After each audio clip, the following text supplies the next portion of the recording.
In a world of remakes and remasters, Are we playing for what was once sacred and cool has now soured and become lame.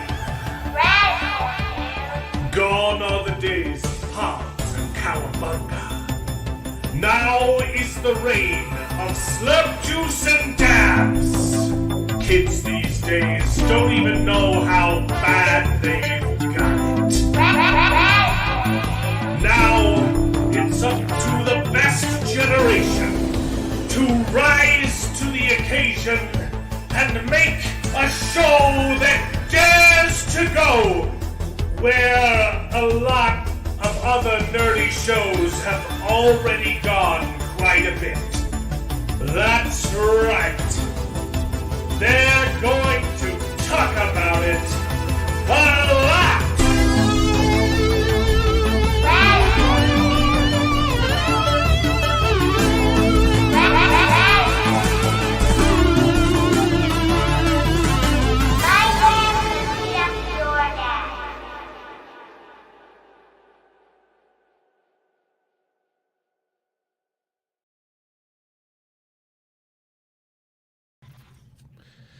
Hello, everyone, and welcome to the show. This is Best Gen, where nerds complain about nerdy things, and it's called Best Gen because all of us on the panel are más o menos from the same generation.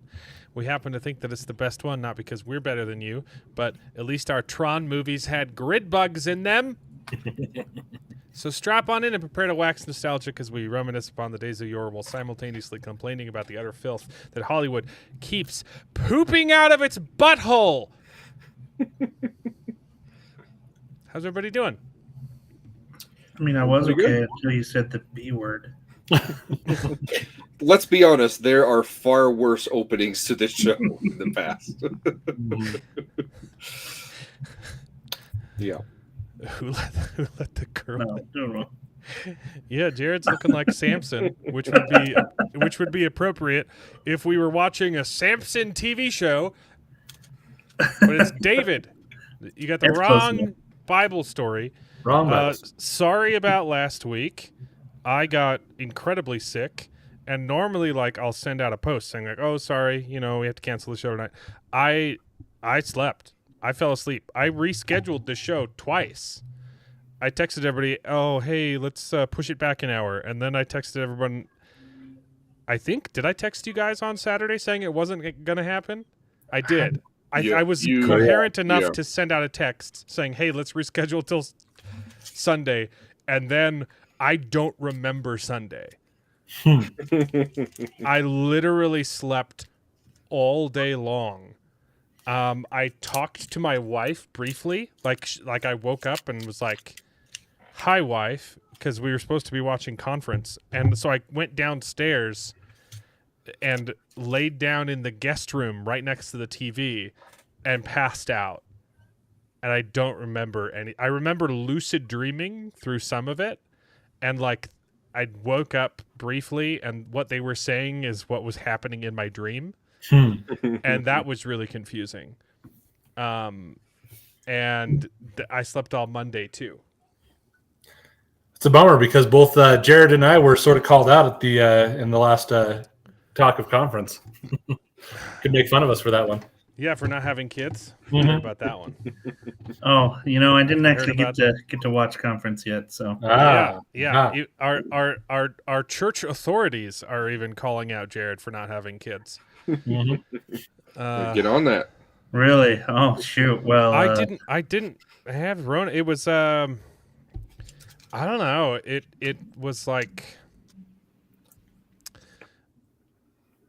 and it wasn't just me. All my girls, my daughters, they all had diarrhea and sweats and fevers.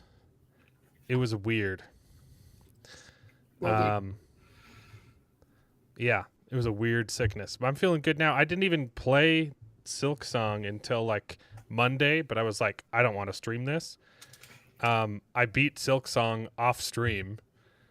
I finished the game because I was sick. And the rest of this week has been Congrats so on that, I busy. suppose. It's a phenomenal game. So good. Probably best indie game of all time. Maybe. At least top 5. Probably my favorite one. I don't know. Nice. That's high praise.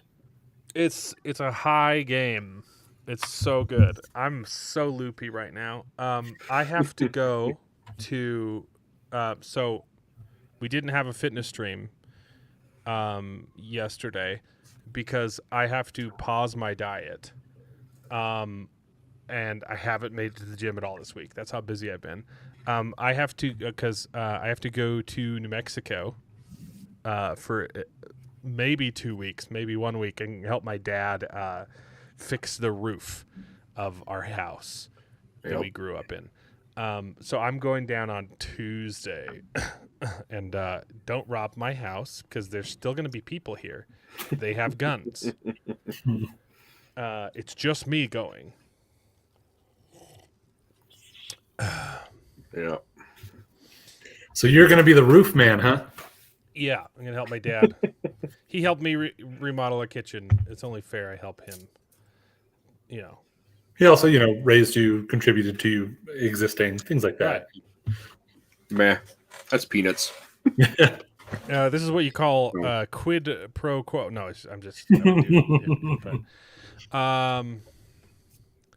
So it's gonna be crazy.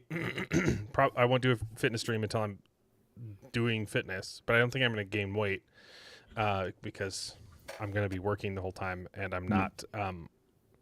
But me bringing a bunch of food for 2 weeks was not an option. Like specific, a whole bunch of meat, and all my supplements, and it just sounded like a nightmare. So I ate some carbs this week to make sure I didn't get sick after not having a single carb for 3 months. It's no Dragon Age Veilguard, that's for sure. Okay, so second best indie game. Can Dragon Age be considered an indie game? I thought that was a AAA studio. Yeah, but it's so good it counts as both. Your ancestors are hiding their heads in shame, Jared. Yes. Did I miss any good chats? There's just lots of people. There's lots of people. Lots of people chatting. We got Joshua. We got Mark. Mark's our Fadion. Nice to see you. Steve's talking about. Are we streaming over Steve? It's okay. Yeah, we're on our regular scheduled time. It's okay. We're not talking about Ares. Oh no, we do because Bearded saw it. I did see it. He listed off all the movies that he saw, and for some reason decided to segment it by week. And so he listed off a whole bunch of movies, and I was like, oh, the one movie you didn't mention was Tron Ares, and that's the one that I put on the thumbnail because I thought for sure Bearded is going to see Tron Ares because he's a nerd. And then and this week I saw it. I was like, okay, just put them all together, man. Just say them all at once. Just say them all at once, man. We are going to talk about Tron Ares, but I thought for a second we weren't. But he's the only one that's seen it. Okay, you got it all listed there in the private chat. Yep. Good. Most of us watched Tammy and the T-Rex, and we were gonna talk about it last week, and then I got sick. And then we got House of the David season 2. House of the David. It should be called House of the David. I like that better. Season 2 dropped its first 2 episodes. We got to talk about that. Peacemaker season finale is over. Some people are still watching that show. I watched the season finale, and I've only seen the first 10 minutes of episode 1. And, what I've learned plot-wise talking to you guys and on X and stuff. So I know what happened. I think didn't watch you saw any the end of the last episode as well. The reveal that it's... I watched the last 10... so 2 episodes ago. You're right. Yeah, I had to watch the Nazi reveal because, I'm racist. Charles is the racist. I forgot. That would have been more funny. That would have been the better joke. Sorry, guys. I messed up. My head's not in the right space. Your mic's not working, Charles. Nope. I can't hear it at all. I haven't heard a single thing you said. And what was the other thing? You got to select your input. Bearded watched a bunch of movies we're going to talk about, and Isn't Tammy one of the best '90s movies ever? It's It as is far one as of the '90s movies goes.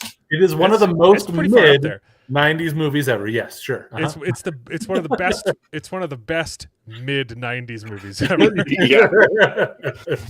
No, it really reminded me of there's this guy that all he does is make parodies of ridiculous schlocky horror films. Mhm. It reminded me a lot of that. It's not supposed to be serious. It's just a fun time. And I was laughing. I enjoyed it. I some of the- actually enjoyed it quite a bit. Yeah. But is that all that's on the thumbnail? That's all we got, right?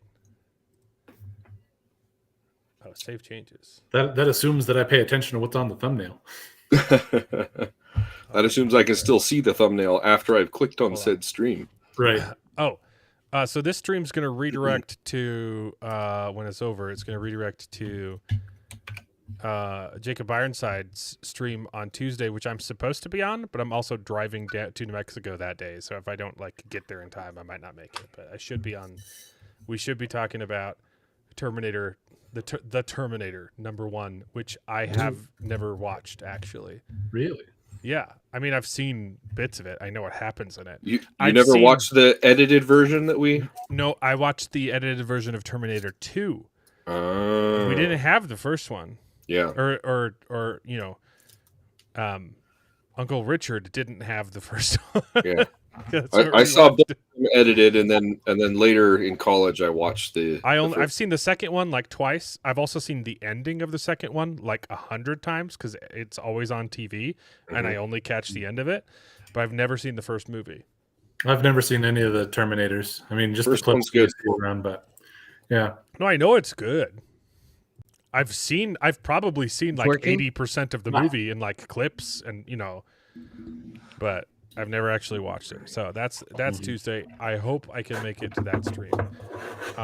But then yes, I'm gonna be very busy. Anyway, the point of the story is House of David, Tron Ares, Peacemaker season finale. Okay. Yeah, let's talk about movies. Bearded watched 100 movies because he I has got 2 weeks piled up there, because he has no wife. So how is Roofman? Because I think that one looks really good. I really liked it. It's got a very catch me if you. I hadn't really watched any of the trailers. I'd heard a little bits and pieces of. It's a movie that's out there, but that's really all that I'd heard. It's got a little bit of a catch me if you can Vibe to it. vibe to it. This I guy that lives really in Walmart or whatever. Toys R Us. Yeah. Oh yeah. And it starts out he's stealing from McDonald's. He's breaking in through their roofs, and he's a ex-army vet, or maybe it's Navy. I'm not sure. One of those ex-military. He's Sure. out and just can't get his life together. You don't dive into. It's the sort of thing where the real life story where there's somebody who's getting into a life of crime to any degree. There's probably some other serious things going on with him, but it starts out with he's just trying to figure out how to make it through life, being out of the military and just having to get through things. And so has some really sweet, tender bits with his family. He breaks out of prison. He gets caught and then he breaks out of prison and lives for months on the land, but in the area, and people just he starts a whole life basically. I gathered It was a from the really trailer. good one. I thought that they did a really good job with it. Again, it's a little catch me if you can in terms of he's probably not actually all that good of a guy, but it's also Right. he's not depicted as a mean, terrible person. He's just a guy that this is the way that he's figured out how to make his life happen, and he's doing bad choices. And I think it does a good job too. There was a line towards the beginning that talked about choices and consequences. That again, that stuck with me well enough where I'm I appreciate it. Feels like they're talking about this in terms of there's choices and consequences, and it's not a matter of he's not a bad guy, but he's making choices that have their consequences, and he's dealing with them. So Does his uncle die and tell him with great choices come great consequences? With great power comes great responsibility. Yeah.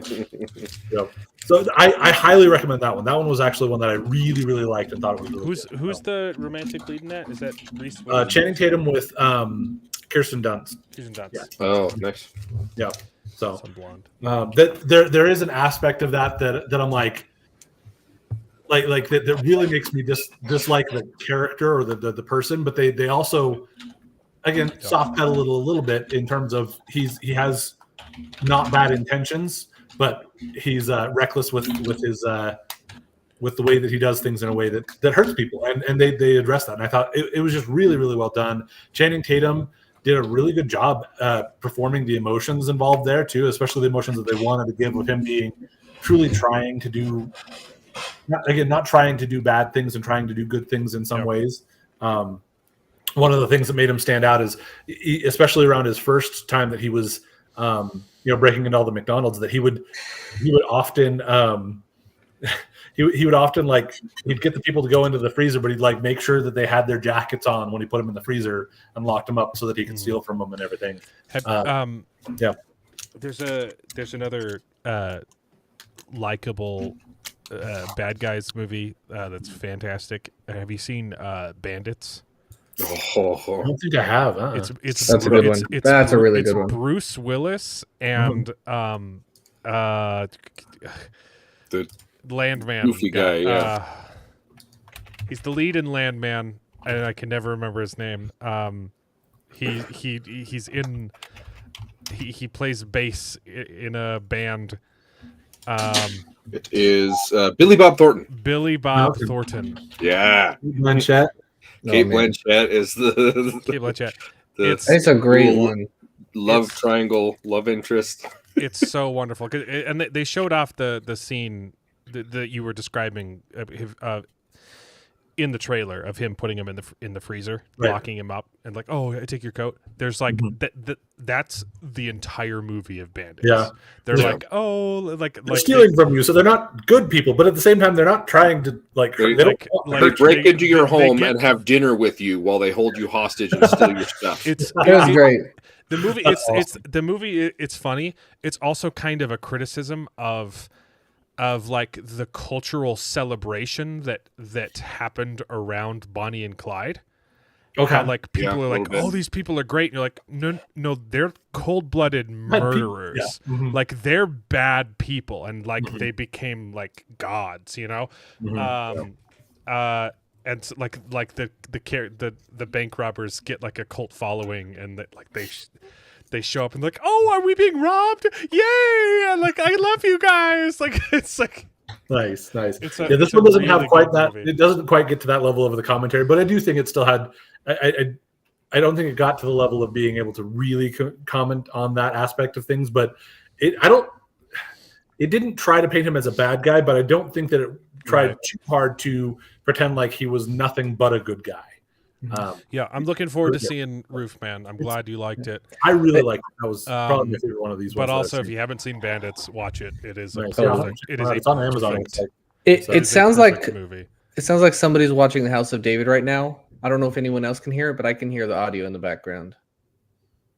I'm not getting any of that audio. Really? House of David. No, I can't hear it. I heard a kid's voice just a second ago. I hear my kids thumping on the ceiling, but I don't hear that's it. I'm hearing The House of David. I heard it all throughout the intro, and this entire time I thought. Have you checked? I was going to say, are you? Is it just playing? Yeah, are you playing on your computer? Are you? I'm for sure not playing it here. I've checked 100 times. I guess I'm. Wait, did you guys say you're hearing The House of David? Yeah, that's what Charles was saying. Is Jared watching it while we're talking? Hey, I haven't had a lot of time to watch these, so I'm trying to catch up, but I was muted. That's weird. That's weird. None of us heard it. Charles is the only one that heard it, though. That's really weird. I have noticed, though, sometimes, when you mute everyone for the intro, I can still hear things that go along. I guess. Weird. The only time I've had that happen was one of the first times that Angry Mexa was on, and he unmuted himself during the intro and was talking to it. Because it auto mutes, and so if you hit it yourself, you're unmuting it. But yeah. Okay. That's weird. But Sorry, That's guys. I'm very almost weird. done with the first No, episode. you're fine. I just yeah. thought. That's good. Continue. I thought not coming through to the stream. It's If you just coming can't through hear to it Charles on- for some reason. if you can't hear it I on the need YouTube to video, it watch doesn't matter. season 1, so I'm going to try to see if I can find a way to catch up on that. So I can catch up. And talk. So good. Dude, I season's started- great. I want to rewatch the final, the season finale for season. That's 1. what I did. I didn't watch Yeah. the full episode, but I watched the last 15 minutes of the finale of the last season. It was so good, man. That last scene in the last season. I can't tell you how many times I got chills. Are we going to talk about that, or are we going to do something We else? will. No, we will. let's finish Jared's Jared's got laundry Long- list long- of long films. list. We don't have to go too deep into any of them, but just figure I can at least contribute something to so it. there's Give us a thumbs up, thumbs down. But Some things reading you your like, comment some you though, like. there's no enters, there's no spaces in between this, and so it says you watched Casper, which came out 30 years ago. Mhm. Yeah, it was in theaters for its 30th anniversary. Oh, okay, that's not a Yeah. mistake. So- Okay, so but I did didn't know the if the movie was called Bone Lake Casper or if there were two movies, Bone Lake and Casper. where I copied that from. I had them on new line, each thing on a new line, but I just pasted it in and it just put them all in one line. So, I'll just toss that out there. The Casper was a lot of fun, and it's a great movie. 30-year-old movie. It's a great movie. I love I think it. I'd watched it once or twice 20 years ago or something like that. So it's been forever. And I was like, this is a really solid movie. It's really fun. So just toss that one out there. It's been a while since I've seen it. I might give it a go. Yeah. And then let's see. Bone Lake was one.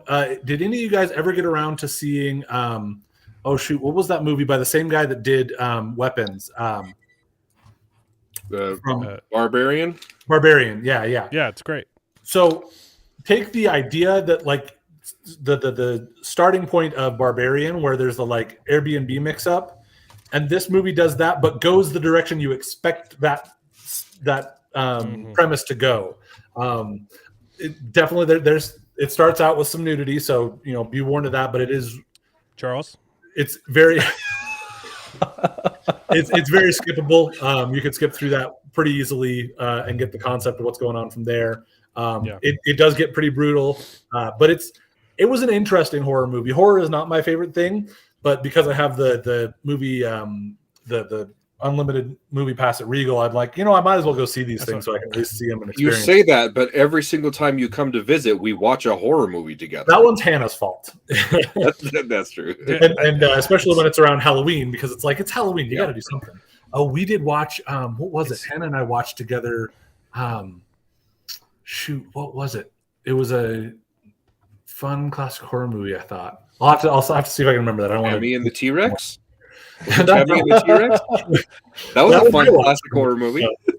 I hate it when movies do that though, and it's almost it's very similar. Like they'll put nudity at the very beginning just to say like, hey, this is look at how this movie is gonna this movie's rated R, and then like the rest of the movie's not that. It sets your expectations high and you're disappointed. Yeah. This one has the brutality that keeps it pretty rated R, but yeah.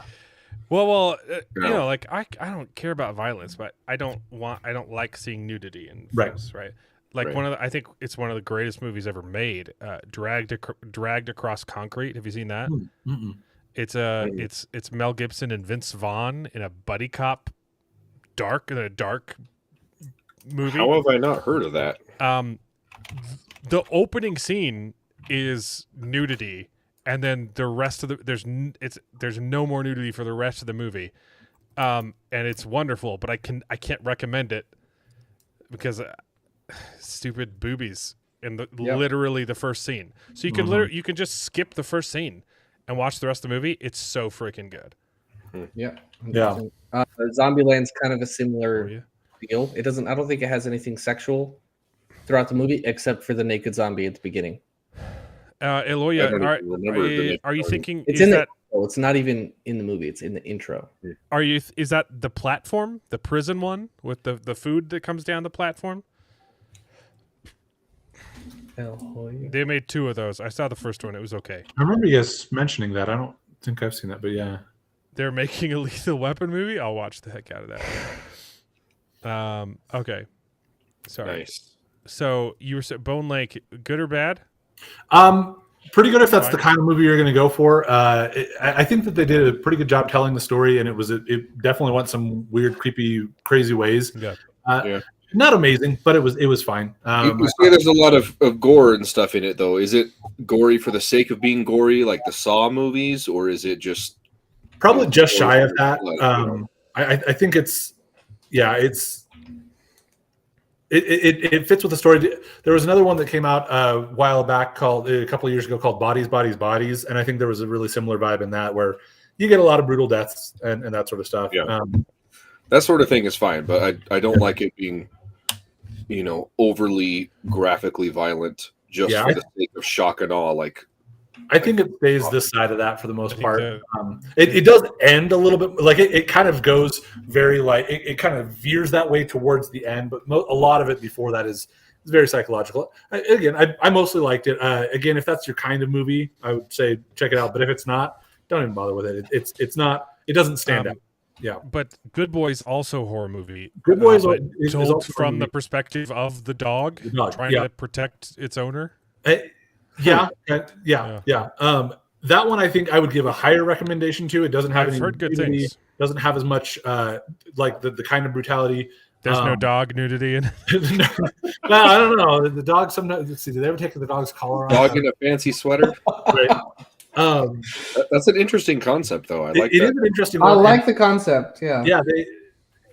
It's not amazing, but I think that for what it was really, really good because again, it's all about this dog and the dog performing really well. And they have a little tag at the end explaining what they did. They shot it over like 4 years because they were trying really hard to, not have the dog know that it was in a movie in any way, shape, or form, and then just trying to get it to do things during Bolt. things. It was really, really interesting. Was it a real dog? Yeah, real dog. Oh, I thought it would have been CGI.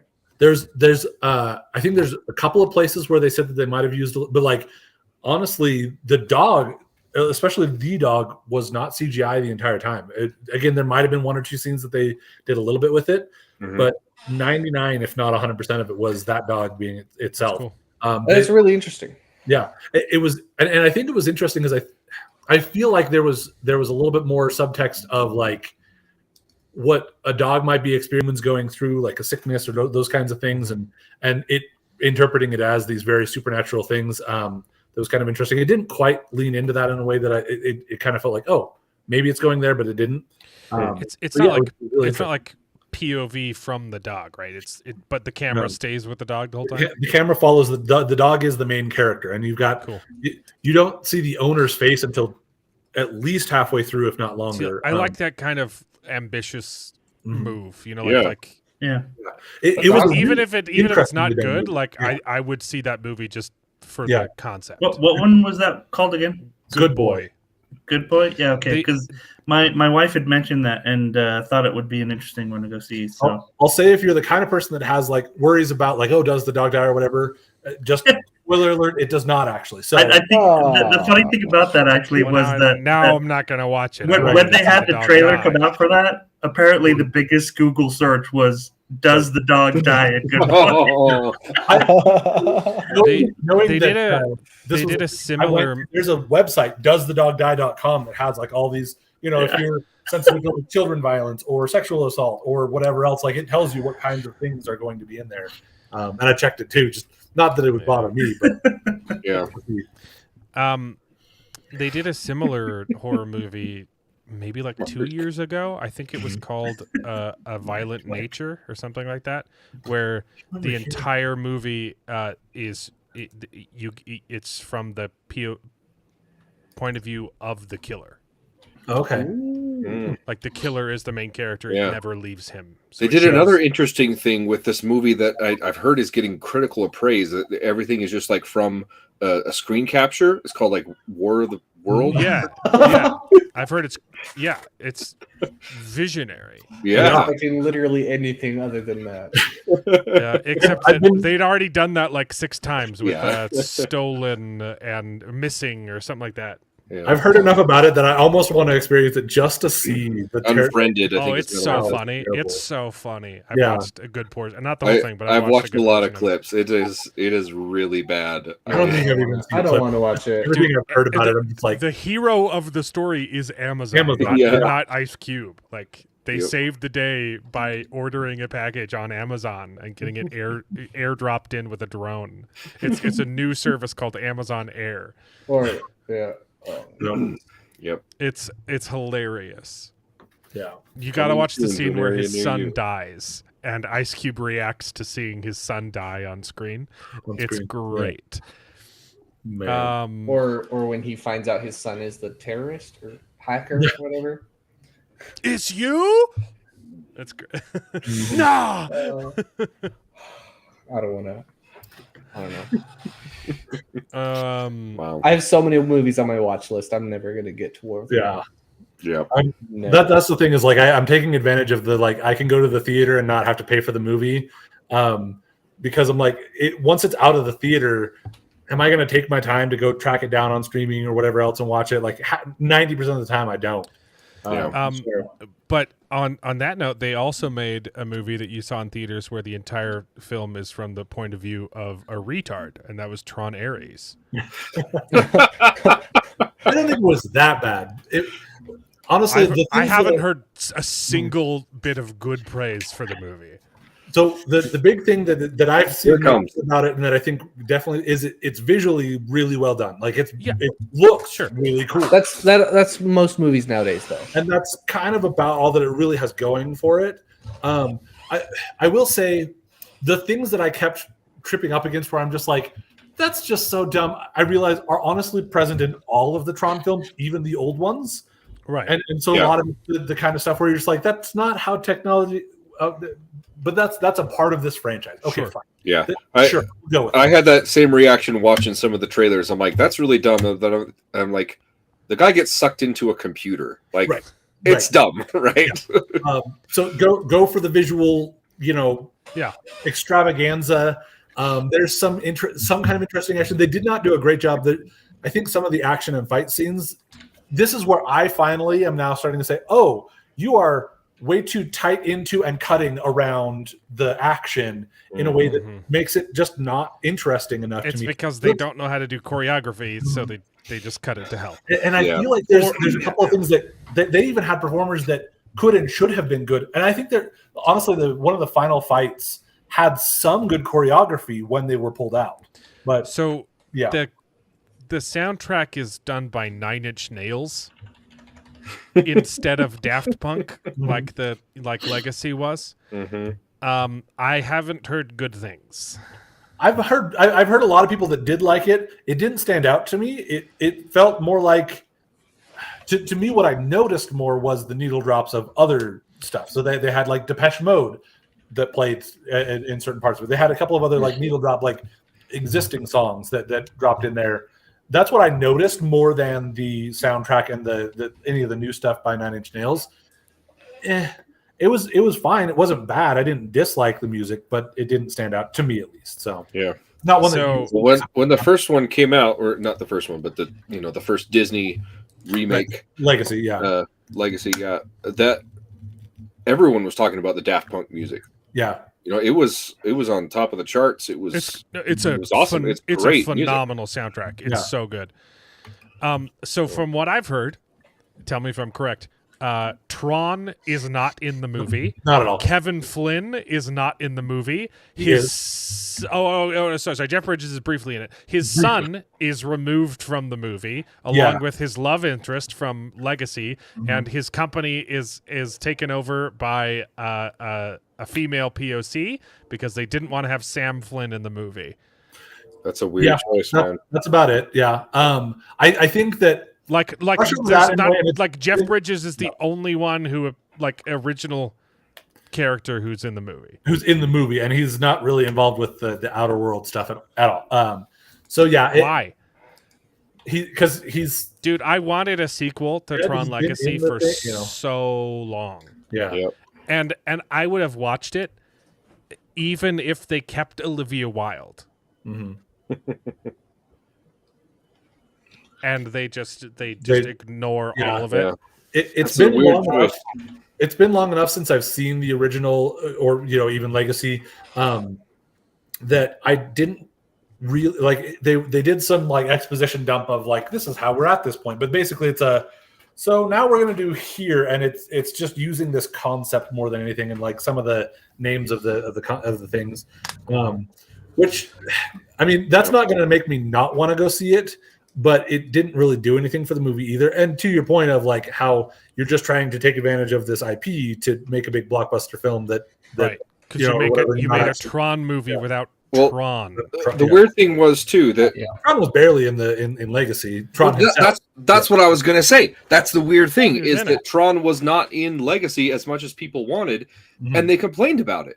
Mhm. As I loved Tron Legacy, it was a Not in great there at all. movie, but Yep. he wasn't in there hardly at all. And so Yep. you would think that they would learn from those criticisms and say, okay, we're going to give you more Tron in a Tron movie. Sydney Sweeney. Yeah, you'd think. Whatever. But, and it yeah, I think that there's a couple of spots where they probably pretty easily. Well, I don't know. I guess the way that they set it up, the way that they had it, I was going to say that they could have pretty easily just shifted one thing to make it work, to be like, oh, this is Tron. But no, that probably wouldn't have worked either. So I don't know. It became kind of a corporation versus corporation that deals with this Tron concept of the digital world versus the real world, and that it's not going to sell anybody that's looking for a Tron sequel. It's Then make visual, a different movie. I agree. Just make a different movie. It's visually kind of intriguing. Some of the fights almost get cool, but there's a lot of, man, this feels like you couldn't or didn't want to give us a wide view of this, and it just kind of didn't I'm work. probably never going to watch it. It just does not sound good. I would. There's definitely no reason for which I would say like, oh no, definitely check it out. Nah, don't. If you if it doesn't seem interesting, you're not going to like it, so don't even bother. Yeah. Yeah. Again, I don't have much of a problem with it, but I completely agree with like, if you don't have any desire to watch it, don't bother. No, okay. The Smashing Machine was like hyped up the wazoo. Like everyone was saying this is going to get Oscars, and then it came out, and I haven't heard like, oh, this is terrible. Mm-hmm. The only the unanimous response from anyone who's seen the movie is, "Wow, that was really boring." Yeah, Smashing Machine. Yeah, it's I haven't heard much. It's The Rock playing an MMA Mark fighter. Kerr is his name. He's one of the early MMA fighters, and it's a true story.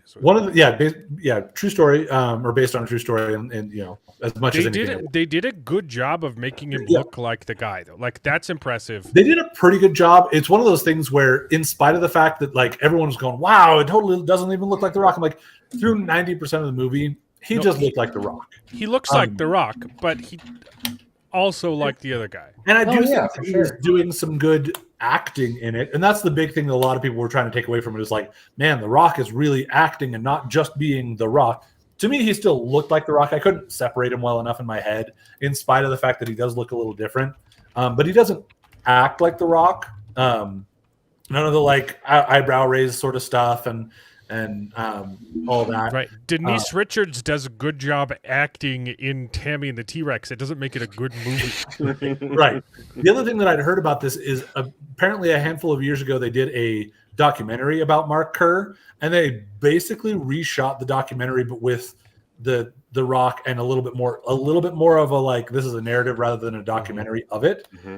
That's what I've heard. I haven't watched the documentary about Mark Kerr, but it felt a little bit more like that. And I think that where it really falls apart is in it trying to have any kind of narrative. It just doesn't. It's kind of like you get weird snapshots of the life. The characters are, you get shown how the characters are, but in little like snippets where you don't really feel it, if that makes any sense. Like sometimes he's on drugs and you just kind of you have him acting one kind of way and her being like, you're not even who you usually are, but you hadn't seen him any other way. Right. And so it was hard for me to attach onto that. She was kind of abusive to him, or like kind of neglectful or kind of weird with him. And so it couldn't figure out whether it was trying to say, look how bad he was to her and now he's overcome, or even look how terrible she was to him. It was kind of like they were both kind of terrible, but not enough for you to feel like they were terrible to or for each other. They just kind of were reacting like they were terrible to each other and for each other. So, it was a weird movie in that it, like you said, the boring is probably the easiest way to put it. Yeah. The performance, I think the actors all acted well. The parts that they had, it didn't go together for a movie.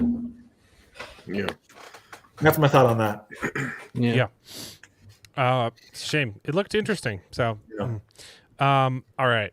We gotta talk Tammy at the T-Rex. Yeah. Oh man. I thought Mark was hyping this movie because it's terrible and wanted to punish us. It's legitimately funny. It was probably also a little bit hyping it for the ending scene. Right. Let's be honest. Oh my, yeah. That ending scene was just like it was already most of the way there, 90% of the movie. But when it got to that, I'm just like, yeah, no, of course this is where, like, if I'd known that ending scene, I'd have been like 100% prepared for what it was. Just the synopsis, more or less what I was getting into. But that ending scene. I had a great time. I think the movie is hilarious. It was. And it took me 10 minutes to figure out I was going to like the movie. Okay, I watched the first 10 minutes. I was like, "Wow, this is retarded," and then a certain scene happens, and I was like, "I'm sorry, I apologize. This movie is brilliant." Okay? What scene was that? Was it the clutch grab, or was it the "I have a cup on"? It was I have a cup on. They spend 5 minutes grabbing each other by the nuts. So long. And I was like, what on earth is happening? And then his reveal is, ha ha ha, I was wearing a cup. So I was squashing your balls, but you weren't squashing mine, which makes no sense. It doesn't. You would have felt it. Balls are squishy and cups are not. Yeah. How would he have And not figured that out? like the guy is just like grabbing onto a cup this whole time, and like doesn't his know? reaction was like actual pain. And I think that was done in. I think that line was like a reshoot. I don't think Or that was ad-libbed, in the yeah. original script. That I Maybe. have a cup. I think I think Paul Walker. Improv. That being I think said, Paul Walker improvised that line, and people thought it was funny, and they're like, "Yeah, that's great," and then didn't think, "Oh, maybe that doesn't work at all." There are so many things that don't make sense, though. Except for the fact that he is in his football pads and just got out of football practice. So yeah, he probably would still be wearing his cup. Right. That's why it's he possible improvised that it was in the because script, but I could totally see it as improvised I as well. don't think that line was in the script at all. Well, My favorite bit, first- I the knew first, that like- I was going to love yeah. it, was when the T-Rex, they cut to a POV of the T-Rex and he grabs the barbell arms and get longer. throw it at him. I was The like, arms oh my are gosh, so that was good. so good. Nowhere, like, dude, like The first before grabbing each other's nuts scene, I was like, wow. These guys are doing a really good job with the script that they've been given, which is terrible. Like they're actually like putting feeling into some of the worst dialogue I've ever seen. Like it's the epitome of tell don't show, and they're just talking through it. And I was like, it's Denise Richards, like she's great, and whoever this kid is, he looks a lot like Paul Walker. That's cool. Yes. And then at the end of the movie, I was like, wait, that is Paul Walker. I was like, who's What do this you mean kid? all this How did fun this stuff? kid not have a career? Because he's great. what do you mean? Wow, all he this- looks all the so dialogue- much like Paul Walker. What do you mean the dialogue before the nut grab? It's Because bad. 90% of it was them just dancing in cheerleader practice, maybe, and the opening credits, and then like you get Yeah, 3 lines of, it's bad. It's Yeah. very bad dialogue. I don't know. To me, it didn't stand up because it was and then- 3 lines before the nut grab. You know? And then after grabbing each other's nuts, which just 2 dudes holding on to each other's privates for way too long, and they're not even the gay character in this movie. And the gay character enters, enter the straightest gay guy I have ever seen on camera.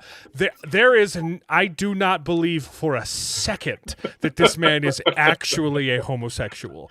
He was so bad that it was great. But I loved it.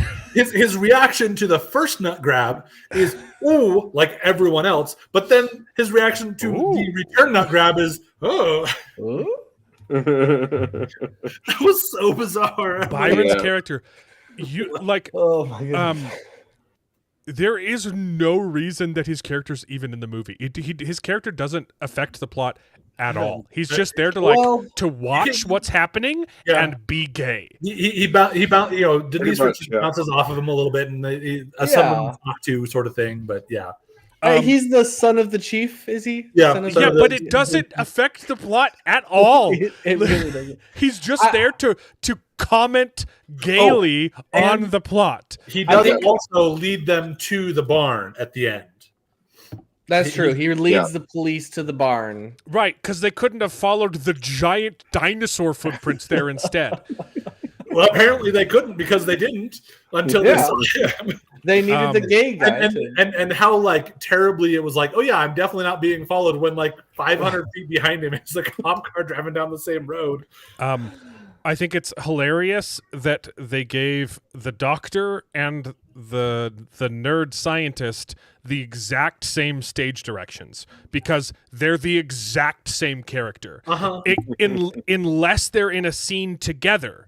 And then the nerd is submissive and goes like, oh man, this guy's crazy. I really don't want to do what he does. And then the mad scientist leaves the room, and then the nerd turns into the mad scientist. And you're like, this is the same. Do you guys not understand writing? This is the same character. You have to give him a different personality from the other guy. Every now and then it was no. We don't need to do the brain thing. I've got my computer. My computer can do that. To a distinction between the two of them. Okay, if his goal though is to create immortality, right? Because ultimately you got to say that the mad scientist's goal was to put human brains in synthetic bodies so that they can live forever. Okay, so what's the first natural step? I'm going to make a robot dinosaur and put a human's brain in the robot dinosaur instead of maybe a robot human? Yeah, but somehow Tammy making and a the robot T-Rex. dinosaur is the first step. Well, because they worked backwards. They had the dinosaur, and then what's the explanation for the dinosaur? By the way, did you notice, in spite of the fact that the title is Tammy and the T-Rex? The title of the movie is Tanny and the Teenage T-Rex. No. I was going to say the movie is Tammy, but in the opening credits, it credits her, and in the closing credits, it credits her as Tanny. Tanny. Yes, the original title of the movie was Tanny and the Teenage T-Rex, and it was and it was filmed and recorded that way, and they edited for TV. They changed her name to Tammy, but then didn't bother changing her name to Tammy. Yeah. Also, I did not notice that. Wow. I've never heard once the name Tanny. That's not a name. Nope. The movie's hilarious. The plot is non-existent.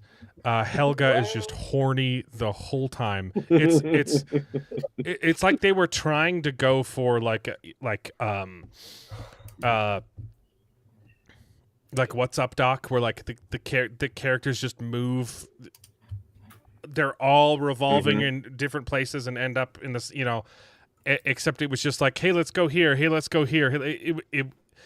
It was trying to do something like that and failing miserably because the plot goes nowhere. It goes in circles, and it's ridiculous. Yeah, I agree. The only thing I think that a lot of this was done intentionally to be intentionally stupid. Oh, yeah. Well, it wasn't trying to be. There's sometimes where you're like, okay, that's funny, and then sometimes we're like, okay, you just did not know what to do here. And yeah. so so now the police show up. But I don't think it was trying to be, the most deep thing ever. That's why I said it reminded me a lot of this guy who does just ridiculous, schlocky horror films. You know, one of them that I've seen is The Lost Skeleton of Cadavra. Oh, it's so good, man. It reminded me a lot of that film. When they go, all the other things that you've pointed out about how like terrible and how this was like demonstrating the kind of movie it was going to be. The bit that I like tripped over the most and was just like, wait, what? Was when they're driving with him in the trunk and they see a random lion in the wild in somewhere Southern California. No. Yeah. They went. They went to a wildlife preserve. A wildlife preserve. Okay, Said that on I the didn't fence. notice that. Yeah. When they open up that fence, they broke open the fence. It said wildlife preserve, and there was a that makes lion and a tiger. That makes I a didn't see little that. bit more nonsense. I but assumed it was something like doesn't. that. It doesn't make more sense. But also, but at least it was explained. Also, yeah, that it's wasn't explained. necessary because his body was perfectly fine. He wasn't injured. Yeah. He was like mauled by the lion, and she's in the hospital like, oh, what did they do to you? And I'm like, your face is fine. No, but even that, it's revealed that he's fine because he wakes up and he's like, hey, I feel great. And then he's like, that's all they said is he was just in a knocks coma. him out. Yeah. Oh man. Anyways, I loved it. It was great. I think the best part of the movie is when they're in the morgue trying to find him a new body, but some of them have penises that are too big, and she doesn't want that. And then there's the one where she's like, I don't want a girl. Yeah. The only other option is a girl. So that's the other reason you have the gay best friend to be like, neither do I. Yep. And then the T-Rex was in the back there holding up the cadavers to the window, and he's like, no. So stupid. I thought for sure they were going to put him in a black guy. Oh yeah, I thought they were gonna find a good body at that point. Yeah. That was funny. What a wild, ridiculous movie. I like how the parents just opened the door to their house and let a gang in to like assault their rape daughter, his daughter or something. Like he doesn't care. He like barely even tries to stop them. He's literally screaming outside, "I'm going to kill you!" And so he opens the door. Mm-hmm. Barely even tries. I mean, he also lets his daughter striptease upstairs to a human consciousness embedded in a computer. So that's a wild movie. Okay, so I just watched the trailer for Tammy and the T-Rex. So it's so really the guy dies and it becomes the T-Rex basically. His brain gets put inside a robot T-Rex. That's ridiculous. Oh my gosh. It's just as ridiculous as you think. And then some. It is as ridiculous as you think, and then some. Yes. I will say they got lazy though. Like the first 3 kills were unique. Like, wow, this is a funny T-Rex kill, and then every kill after the first 3 it was the same thing over and over again. No. Yeah. I wanted them to get more and more ridiculous T-Rex kills, and that didn't happen. I was disappointed with that. Yeah, I think it kind of peaked when he was able it was at the party, the beach party or whatever. Yeah, but some of those kills were stupid though. That's what I'm saying. I don't think there were many. I do love that he picks up Byron and brushes off his shoulder. Again, that's another that entire plot went nowhere. The whole plot of he's nice to me. He that plot went absolutely nowhere because the end of the movie just ended in a shootout for some reason. And then Tammy immediately jumps into charades with the dinosaur to figure out who he is within 2 minutes. I think it's implied that she she rolls in the hay with him. Yeah, in the barn. Yes, because she leaves that scene and the gay guy says, "Wow, she can barely walk." Yep. Oh man. Yes. Yeah. She gets busy with a robot T-Rex. Is that she gets down and dino dirty? Is that considered? What's it? I forgot. I can't believe bestiality. Yes. Yeah. Would it be? It's a man. It's a boy. And it's a robot. Yeah. It's a robot. Yeah. Okay. It's still weird, man. It's messed up. It's messed up. Yeah. No. 100%. They walk in the barn, and he's like, "Are you decent?" And then it cuts to his T-Rex arm rolling down her Yeah. skirt. I just had to confirm that I was like, oh my gosh. understanding. It was funny because I was telling my wife that I was going to watch this, and she was like, "Well, is like does she like ride the T-Rex?" And I'm like, "Well, in the poster, it does look like it." And she's like, "Because Yes, she does. she was definitely like hitting it, like, Yeah. wow, that sounds like however she's riding it, she's probably going to get something out of it." Yeah, She rides it T-Rex both shape. ways. yep. Yeah, why did they have a car chase scene in a movie where she rides on top of a dinosaur? Why were they driving the truck at all? Because It makes- it's it's expensive so dumb. animatronics. Well, and you Yeah, saw the the whole shots. T-Rex when- walking I around. was going to say you saw the shots of her riding the T-Rex, and it's like So good. Way the far worst away. CGI of this. No, but I wanted them to keep Yes. doing that, Yeah, not a car chase. That I was so agree. dumb. Yeah. Yes, absolutely. It would have been better, but That was the probably problem is also more that would have been a good movie if Yeah. they had done that, and it would have been expensive, and I would love to see a modern day like with good CGI Tammy and the T-Rex. Okay. There's But no then would they way. call it Tammy and the T-Rex, or would they call it Tanny and the T-Rex? Teenage There's- Mutant T-Rex. Yeah, There you go. as far as I know, there's no way that Theo Fawcett is actually gay. No idea. Good Um, question. Because wow, that was acting. is Theo Force. What a funny movie. Okay. That was entertaining to say. Yeah, the I least. liked it. I laughed pretty heartily at it. And now let's talk about Peacemaker, man. Yeah. So last week, Charles thought that last week's episode was the finale, Uh-huh. and Yeah. if you at the very least are like enjoying the story that was being told, like that would have been a good finale.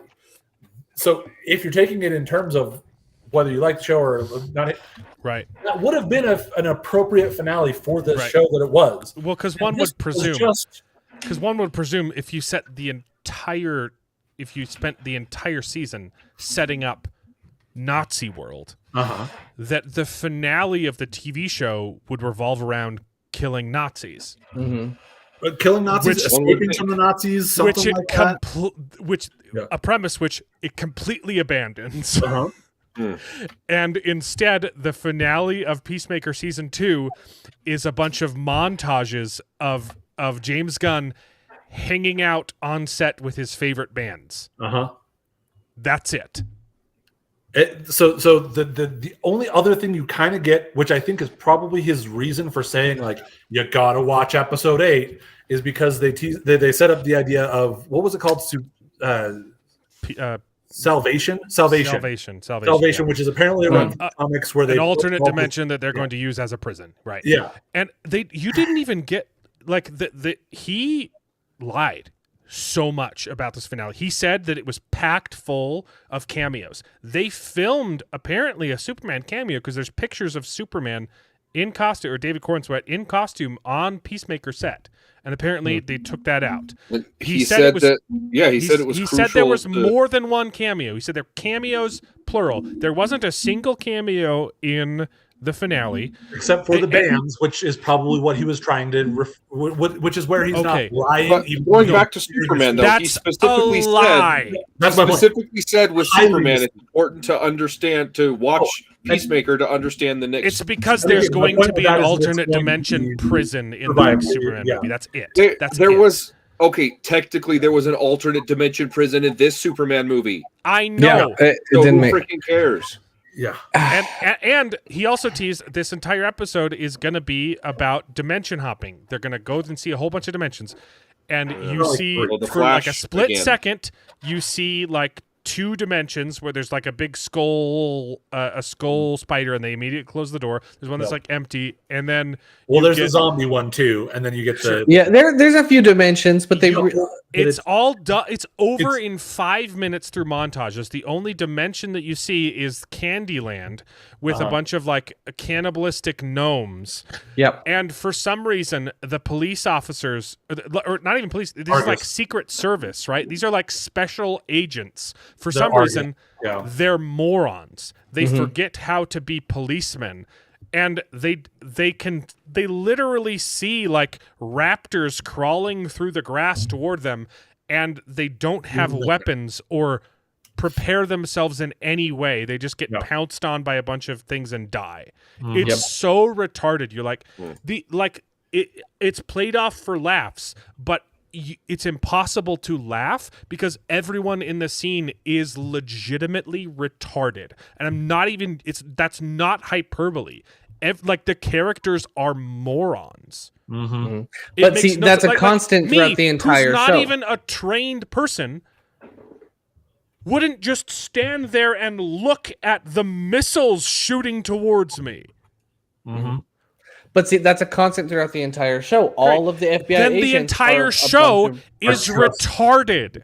Yep. And you look at the Tim Meadows character, which I will say the one thing I kind of enjoyed was the weird ending where they're in their little checkmate area or whatever, and he's actually interacting with Vigilante. Yeah, I actually quite like that. That was fun. He has the funniest lines, but also it's like 90% that's the black guy going for shock value. Bird blind guy, which again, bird blindness. super freaking dumb. Incredible. Occasionally has a little bit of humor involved with it, but it's super freaking dumb. Okay, but here's the problem. If spiders can fly, how come he doesn't think that they're birds? Yeah. It's a stupid thing. It's completely stupid and retarded. It really is. The problem is that would be funny if it was a dedicated comedy show. Problem is they're trying to do R-rated, they're trying to do serious, and they're trying to do comedy at the same time, and they don't know how to balance it well. I have the same issue with most modern day movies, and especially Superman as well. Is they try to be funny in moments where they should have been serious, and it's also it's pretty universally acknowledged that everyone is, and it didn't even last very long. Everyone is sick and tired of multiverse crap. Like. They haven't complained about it being shoved into the MCU for the last 10 years. And you're like, can we please not do this? It's not interesting, and you're not doing it well. And then James Gunn decides, hey, I know the best way to launch the DCU is have multiverse crap in everything. So here's the one thing that I will also say is it had more multiverse in it than Doctor Strange by about that much. It did. Shockingly. Only by about that much. And, yeah. I think honestly that he's backpedaling a little bit because he expected that his revamped DCU was going to be more popular than it is, and really all everyone really wants to see is more Matt Reeves Batman, and so I think he's backpedaling and he's finding a way to loop that into his new DCU. Well, the reports came out. The reports came out this week. Superman lost a lot of money, like a ton of money. Yep. Which we already knew, but I'm trying to find the specific numbers. Let's see. But you guys can talk. Yeah. Go ahead, Charles. I'm just about the Batman. I would love for him to be. Well, actually, I don't think I would want him to be in the DCU, but I've heard that he's not going to be. Regardless, people want him to be. I've heard that he's not going to be. They're casting somebody else for Batman, and they're going to keep that as a different, separate thing. I don't want Matt Reeves Batman I don't want anywhere near the DCU. I don't want it either. I wouldn't be surprised, even if it is separate, to have more nods to that universe if they're doing the multiversal thing. Like, this is the little pocket where Matt Reeves Batman is. Maybe. To break even and make zero money, Superman needed to make $900 million. I think it made like 600.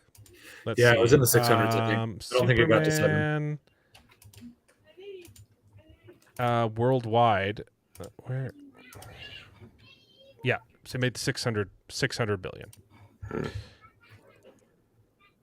That's a bomb. That's not a loss. That is a box office bomb. It lost $300 million. The numbers and the ways that I'm seeing it looked at is not that it was a smashing success, but that it was at least okay. That's a disaster. It's not as much as a disaster as some of these other films that Marvel's been putting out. The ways that I was looking at it was showing that it should make that it needs to make 5 to 7 in order to be profitable, not the 900. But either way, it's not a smash success. That being said, it lost money. But yeah, it is still a success in that it is more well liked overall than the previous DC EU stuff was. I'm not, especially after this Peacemaker stuff, I'm not all of that hopeful with some of the rest of the stuff coming up. But well, even before this disaster that was Peacemaker season 2, the longer I've sat on Superman, the more I dislike it. And I like, it's a stupid movie. We talked about the stupid plot holes for like 3 hours, right? Mm-hmm. Like it's retarded. The movie is retarded. The plot is ridiculous. I still had fun in the like I was enjoying my theater experience. But as time has gone on, like I dislike the movie more and more. And like the things that I enjoyed were fleeting. It was like, oh, it was fun to see some stuff, but like it's not a net positive. And the more time has passed, and then putting Peacemaker season 2 and it's his fault. It's directly tied to this show. It's way worse. Yeah. Again, I do think that he was very misleading in all the ways that he went about doing this. That's the wrong word. He wasn't misleading. He lied. Yeah. He straight up lied repeatedly, which is all he's ever done. He's always constantly lying. I still see it as a massive over exaggeration about things or under exaggeration about things, but or misleading about. Again, that's the way that I take a lot of those things that we've talked about so far about that. But I definitely don't think that's that far off of being a lie. Yeah. So yeah.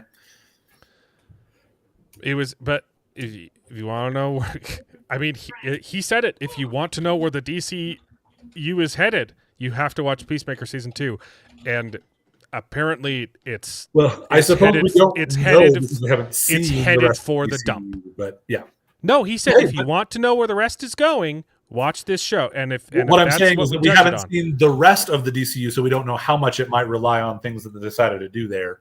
So that one's still potentially up to debate. Although I do still think that all that he's referencing is the fact that it kind of set up this one little thing. That's why I say that to me is misleading, because it's barely there, and it's kind of something that they're not going to actually make it essential that you've seen that in order to do that, but it does tie in. It's it's wildly misleading in my opinion, but yeah. It's he said Peacemaker season 2 is his favorite thing that he's ever made. Yeah. And best thing that he's ever made. And that is wild. Even after people were disappointed with the season, he got on Twitter literally this week. He was hyping up this finale. Yeah. And he's saying, this finale is so great. This is what I used to pitch season 2 to DC with. I was like, the finale of this show was everything I wanted to do. And here's the other thing is, even then, and it has nothing to do with the rest of the season. That has nothing to do with exactly. That's my point. Is like, even if you wanted this to be your story, do that story, not the story that you did through the first 7 episodes of the season, because it's so separate. Like, just that. So you're in Nazi world or whatever, and you almost have Harcourt kill the brother, and then you don't, and it's like, oh, that's going to be a tease for that. Except that if it's in the finale, that's a tease for next season or maybe sometime later. But then we get this whole other episode where none of that is even like broached at all. The idea of exploring the multiverse might be a thing that you want to do in a future season. Do it in a future season. Don't do it tacked onto it as a post-credit episode to this season. It's just, I think this show suffered from not having a plot syndrome, where he was just kind of. Because the first few episodes felt extremely boring. Nothing happened. There were nothing exciting. It was just a bunch of character work, which some of the character work is interesting. But look, and you can do a show like that after you've established your universe, right? Like you can do a show that's more grounded, right? That doesn't have a big plot, doesn't have a big bad guy. You can do a character study after, Mhm. right? But not to launch the DCU with. Yeah. Here's another good example, like prime It example. would be in like my mind. WandaVision. Like that Uh-huh. that was like a little weird. It was a little slower, and it was fine. Mhm. The ending sucked. If they nailed the ending, I would have loved it, right? Yeah, 100%. But like I was okay with it because it was like, oh, we've done cool stuff. Now we can slow down and do a character Yeah. piece. Sorry, I interrupted you. No, you're good. I never talk enough, right? The other I think a good like example of this, or a prime example of Unless this I've been muted the whole time. Continue. is the scene between Abadayo and her wife, right? Oh, Oh I'm my just like- gosh. They paused. There's already no plot. Yeah. And they paused the semblance of a plot so the two lesbians can break up. Which that's the thing. Even if you set aside the whole, hey, we're putting this in there, even if you set aside the fact that they're lesbian, you're like, this is.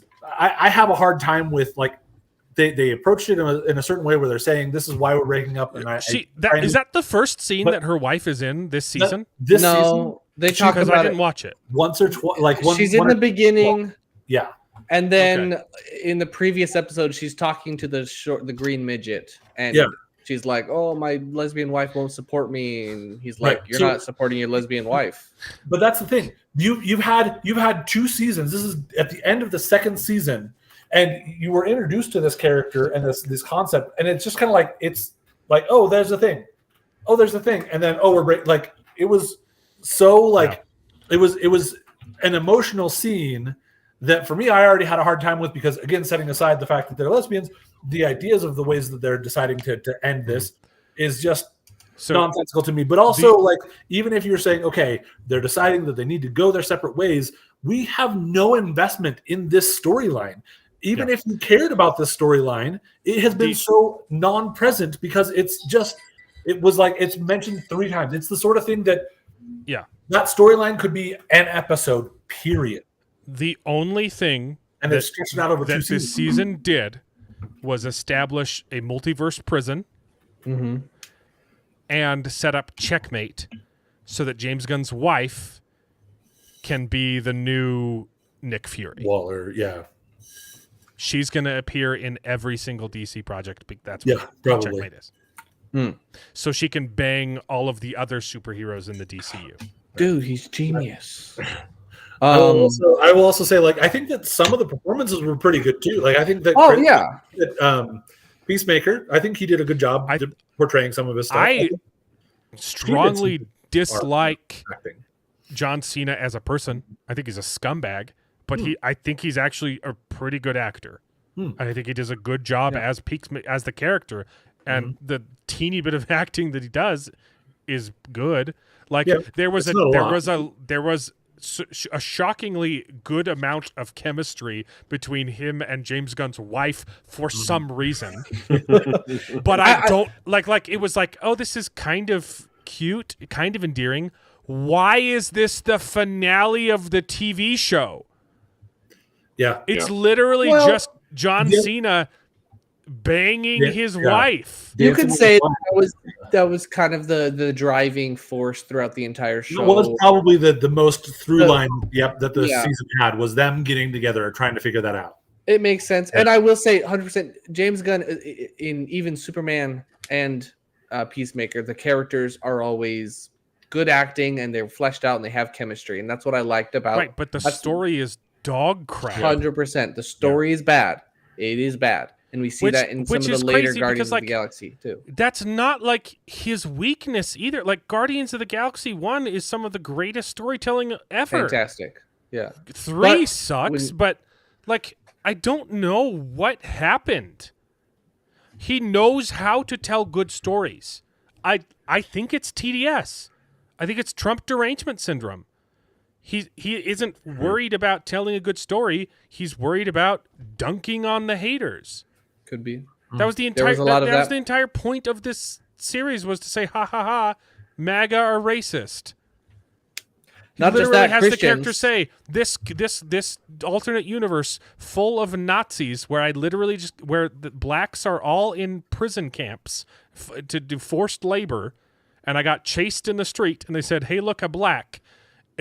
This racist world isn't so different from our own. Isn't so different from our own. And they also made the point of emphasizing how much the Nazis love Jesus.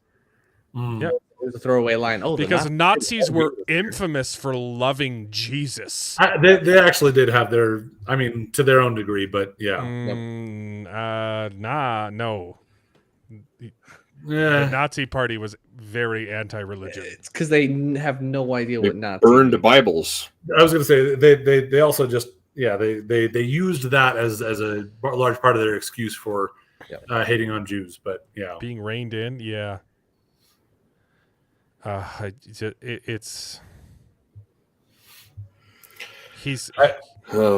one of those things where he's apparently at one point in time Feige was getting ready to hand over large parts of control to James Gunn for like the cosmic stuff of Marvel, and that's when he got derailed by all the tweets coming out from his Troma days. That I'm starting to think there's a good chance we dodged a bullet with that. I like all three of the Guardians movies. I like even the Christmas special. I like his stuff in Marvel. The Christmas special was fun.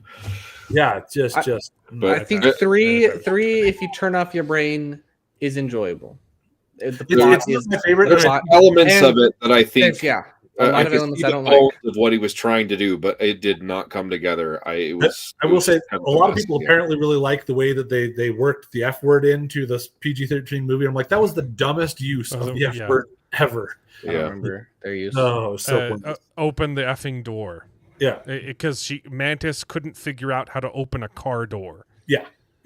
No, do I push the button? No, you push the button, and then and then now what? You open the effing door. Yep. It was dumb. I gotta sneeze. Yeah. But yeah, Peacemaker, largely like elevator take is that it tries to be funny. It's not funny, but the character work is good, but the story is bad. And I also just don't like the premise in general. I think Peacemaker is a dumb hero. He looks dumb. Mm-hmm. It's kind of the point. It's kind of a funny premise of like a big idiot who loves peace so much that he's willing to be extremely violent to achieve it. It's kind of a funny premise. Have you seen really the Suicide Squad? I actually like that movie. I think it's pretty good. The second Suicide Squad? It's good. Yeah. And I think Peacemaker works in that really well. Yeah. Mm-hmm. I don't know what happened. Like it hasn't been that long since James Gunn told a good story. I'll also say if you're looking at again the story of this episode specifically of like him like being sure that he is the angel, that he's causing all these problems, he got over that real freaking quick with Abadeo saying like, "Oh, you touch people, you're just this good guy." I'm like, no, you're good. You're not cursed. You're cursed for good. And I was like, acted that really well, but it came out of nowhere. Like. It was literally that dialogue in that scene was literally like the friendship, the treasure was the friendship we made along the way. It was that bad. It was just, again, I think she acted it well, but it just felt so unearned. It felt so like, he's kind of done, like you kind of got little hints of, but it was just such a weird, like dive deep onto the like, you're a good person that does good things. And you're like, Maybe he's not a malicious person, but he's got his problems, and you're making him out to be a saint. And no, well, actually, I don't think that's quite what she was saying. She was saying that you caused those problems 100%, but you caused them when you did somebody else's biddings. Yeah, you didn't listen to your heart. But even that, I don't think that was like a really good through line. Yes, the example she points to kind of related to times where he was caught up in doing things for other people, but it's not like he was like, "Oh, I don't want to do this. Do it. Okay, I will." It was, you didn't see him struggling with, "Oh, do I do this good thing or not?" Like that's the other thing too. He's like sitting there going like, "I killed my dad and I killed my brother." And like the closest you get to what she was pointing at was when he killed his brother as a kid, where he was literally like put into the situation where he had to have this fight and do that. When it came to Rick Flag Jr. dying back in Suicide Squad, those flashbacks, kind of Waller was telling him to kill Rick Flag Jr., but not directly in that moment. It wasn't like he was trying to like weigh that and didn't want to do it, but then he felt like it was necessary to complete his mission. I don't know. Yeah. Superman. Oh, is it our world is racist. Yeah, it's Yeah. not so different from the racist. We got that. I do think that they Yeah, peddled not I'm so. not sure this Nazi world is as different from our own world as we wish it was. Yeah. Says To the me, black it's lady who was pretty chased different. down the streets by a bunch of Nazis acting like zombies. And that's the other, they were acting like zombies. Does no one else think that's stupid? They got out of their car. They jumped in the pool after her so that they could get electrocuted. There's a kid in that scene. There's a kid There who was. gets Is there a electrocuted. kid in there? Yep, they He's killed holding a doll a or a child. teddy bear or something like that. Yeah. But I it's do think okay to electrocute kids if they're Nazis. Mhm, That's what they're saying. Peacemaker is the reason Charlie Kirk was killed. I don't know. It's the same mentality attitude. behind I see that. what- process. I see what you're getting at I'm being there. That's- facetious. yeah. It's I- literally saying it's okay to kill Nazis because it is. Nazis are bad. Also, conservatives are Nazis. They're not so different from Nazi world. Therefore, ergo, it's okay to kill conservatives. I will go as far as to say I think that I think that people will take this that way. I do think that the way I took this show is still a matter of like, hey, our world's not perfect and we can always improve, and there is room to improve. Yeah, But then I don't say agree this. that there are a lot of This ways is- people are this going to is take this. bull crap. Yeah, To yeah. me, that's a little soft pedaled, little softer. I take it a little softer No, than this you're is taking it. this is literally what this ideology is what led to him being murdered. I hear what you're This saying. statement, hold on. This statement is actually what they're accusing Gina Carano of saying. Gina Carano didn't say this, but this is what the show is saying, and it's perfectly fine. Yeah. I don't know. Like I said, I take it a little softer than you do in terms of what commentary is actually being made there, while at the same time saying that, yeah, I definitely see a lot of people taking it. I think that's a good They- that's a good commentary to make, what you're making, Jared, and that's a good thing. But the statement that they use is bad, and the ideology surrounding the people who made the show says the otherwise. Yeah. The people who made the show and the people who love the show preach constantly the other ideology that conservatives are Nazis and we need to kill them. They did a Peacemaker emote on Fortnite, and then had to delete it when it turned out that it was a swastika. Yeah. What? It's a swastika? There. The dance. Oh my goodness. Yeah. So It was never noticed. foreshadowing. that's so Yeah. Because stupid. it's in the opening credits, and they were like, oh, there's hints in the opening credits at the fact that this is Nazi Earth or whatever. And then they point to this and be like, this is the same thing that's in that's hinting at Nazi Earth. And So they had to change. Isn't the dance. same in the Poorly, first you know. season as well? What? in what? No, Isn't it's the a different same- dance. It's a different is dance it? and different song in season 1. So Yeah, they had to get rid of I that. skipped both of them because they're Hey, equally look, you know that thing that we said that people might take this the wrong way? Yeah. Yeah. Guess what? we can't hear anything. In the context of You're not Superman, this is a justified killing. He was a bad guy. And then the problem is they say that guy, that's Benjamin Okay. Netanyahu. Yeah. That's the Jews. Yeah. They're genocidal fascists. It's okay to kill them. Yeah. Mm-hmm, mm-hmm.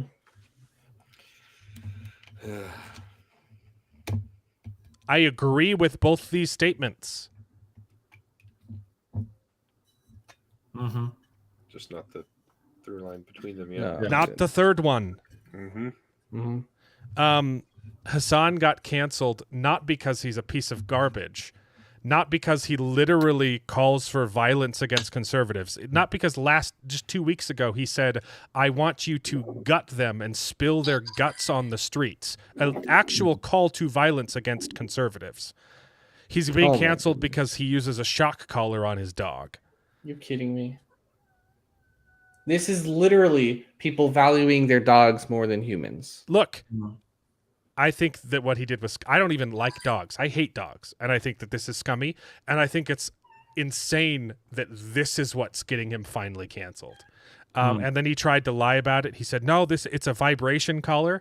And then people found the make and model and said, no, that's a shock collar. You just cut off the probes and taped it. He's in big trouble. When you're showing.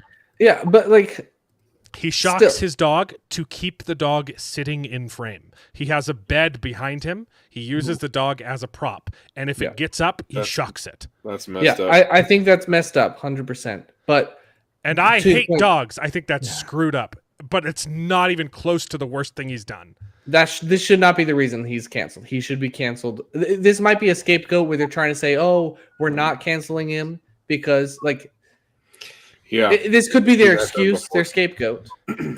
But it's stupid. It is stupid, and the fact that they need that is awful, and it's a sign for how bad the situation is. They canceled a new Assassin's Creed game. That actually I think would have been freaking awesome. And it's funny because they're saying it would have been a black guy fighting down KKK post Civil War. Dude, yeah. Which is cool. And they're saying, wow, you idiots who got mad at the black samurai canceled this game because apparently killing race we don't want to offend the racists. But it's so funny because they're not it just shows how much of an echo chamber they're in. Everyone on the conservative side of it is saying, no, that sounds like an awesome game. It wouldn't have offended the racists. What offended us was the racism when you made a black samurai in China. In China too, huh? The racists were offended by actual racism. Yep. Just goes to show that they didn't listen to us, and they're the racists. Yep. Man, I'm disappointed because that actually sounds like a lot of fun.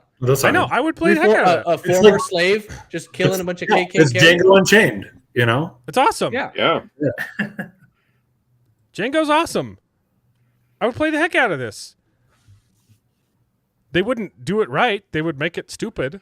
Yeah, the premise is good. I wouldn't trust them to make much it, like they messed up the Assassin's Creed 3. I love the premise of Yeah. Assassin's Creed 3, and then it was just garbage in the ending. We got pictures of John Lithgow as Albus Dumbledore. I think those look pretty good. I have no idea why he's on a beach, but I think it looks pretty good. I don't know. They said they're adding scenes that weren't in the first movies. Hopefully, that means they're setting up the Horcruxes before book 7, right? I'm okay with that. I'm okay with that. In most cases, I think the writers self-inserting their own scenes to try and fix, the content, fix the source material is a bad idea. But J.K. Rowling didn't know where she was going when she started the series. So you can retroactively fix stuff. Also, the first books are really lighthearted and they get really dark by the end. I think you can kind of homogenize that. Yes, and I think it'd be appropriate to homogenize it a bit, but I think it's still okay to have a progression within that. Yeah, it's still a good idea. I grew up as a young kid watching the first Harry Potter, and as I grew up, I got more mature, and I enjoyed that the movies got more mature with me, and it was really interesting. Mm-hmm. Blade's great. Blade 2 is so good. We were looking for something to watch. I convinced my wife to watch Blade. She hadn't Blade watched 1 is okay. Like I like it. I think it's like a 7 out of 10. Blade 2 is so good. Very, very early 90s though, in the way the action sequences are filmed. We got an image for Netflix for Witcher season 4. You're kidding me. And okay. This isn't Viva La Dirt League or no. This is not Willow season 2. This is The Witcher season 4. I was gonna say it looks about on the same par as Willow season 2. Screen Rant's retarded. And they claimed that J.K. Rowling, J.R.R. Tolkien wouldn't hate the Rings of Power. I brought this up on X because I didn't want to give them traffic, but here we go. Screen Rants. Bad takes. He would definitely hate it. That's a bad take. I don't even want to read it. Gone through it. Jeremy Clarkson's coming to the United States. That'd be cool. I'm not a farmer. I'd love to meet him. We're close by Idaho. Like I might take a trip. Is he going to Idaho? Hang out. I feel like that's where you would go. There's some farms in Arkansas. There's farms everywhere, but yeah. Yeah, there's some. We have cotton here. I don't know. If he got announces like where he's rice. going, I might take a road trip. Yeah. I think we should all go. Dude, I'm down. That could be fun. Vlog? So the couple things in this article. First, they've wrapped filming of the Yeah. next season. Really? Uh-huh. And then someone asked him about the state of farming in America, and he's like, "I don't know. I'm not familiar with it. I don't want to make a statement because I'm not familiar with their politics and everything. Mhm. But I think I should visit, and there might be something there. Yeah, man. I think I Pop over might next pop year. over to meet some American farmers. It's hard to judge what's happening there from over here. So, but considering the things that he's talked about in his struggles with farming, with his government, and all the red tape and pushing farmers out and that sort of thing, Yep. I think that could be a fantastic collaboration of him coming over to America, and it would be a great thing to swap things up. Like, Okay. how are things over here? I mean, it would Mark, be pretty expensive hold to on, buy hold an on. entire. Pause. I- This is he wouldn't a have to. phenomenally bad take, Mark Clark. This is well, this to may be fair, this may it's be probably the worst only thing one they've you've ever watched. said. He probably Is he saying- started with Blade 3, and he's like, "Oh, that was pretty sweet." I was gonna say, is this the third Blade he watched, or is this the third Blade? Because if he started with 3 and watched 1 last, then Yeah. or watched Okay, 2 last. yeah, Jeremy Clarkson's awesome. So Jeremy is awesome. Yeah, yep. I still haven't finished the other shows. I've barely watched. I one or watched two like episodes. 2 episodes of the Grand Tour season Yeah. 1, and it was hilarious. They It's really pretty are. good. All over I think so Clarkson's Farm's my favorite, though. I don't know. Oh yeah, I like it's the better show for sure. Yeah, I don't so- even like cars, but like I'll watch the Grand Tour. It's entertaining. Yeah, it's pretty entertaining. So. Literally, they just have so much fun just driving around being. Oh, this was for last Oh, week. This was last week. Ooh, I saw I this- literally just sat down and told my family, I was like, okay, it's been a while since Netflix has done something stupid. We can subscribe for a few months so that my wife can watch the newest season of the Great British Bake Off, and that I would like to watch Tires season 2, and then Stranger Things is about so I to was like, come when out. Stranger Things yeah.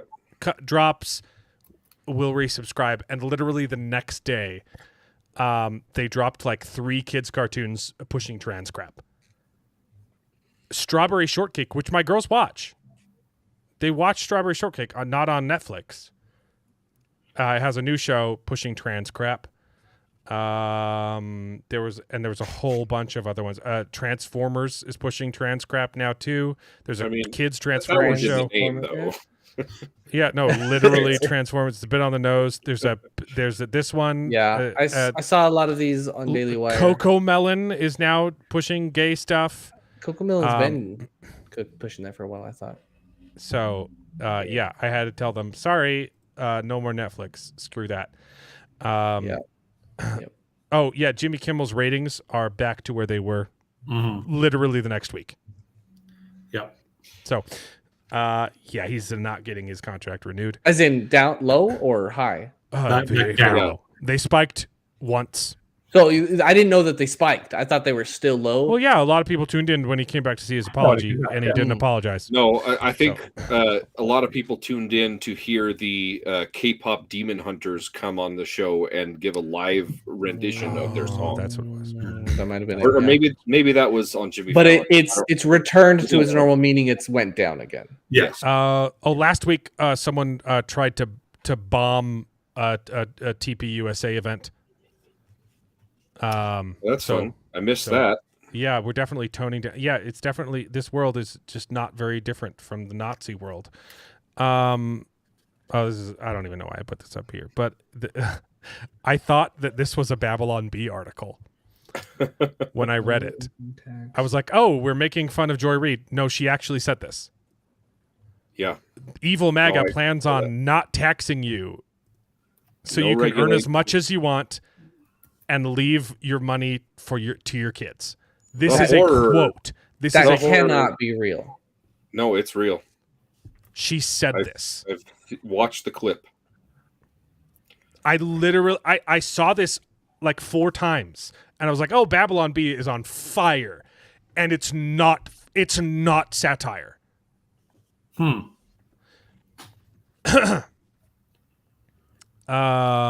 They great. were on fire though. That's more taxes to stop climate change. Wait, is that how it works? Yeah. I should have grouped this with the other Harry Potter stuff. Do we want to talk about Emma Watson and the stupid things she said?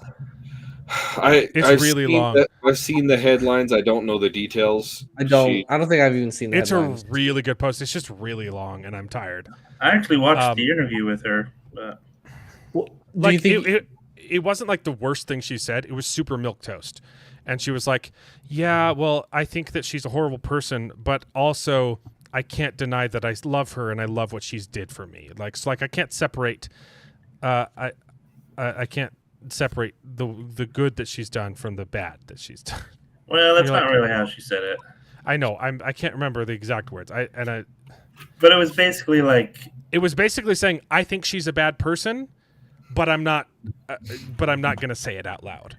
That's basically what she said. I think it was respectfully saying, hey, like, I disagree with her viewpoints, but I can try to still respect her and enjoy the right. She said that without respecting her, though. Like that's the whole thing. Like, and so J.K. Rowling came out and said, like, she's said horrible things about me for years, and I've stayed silent.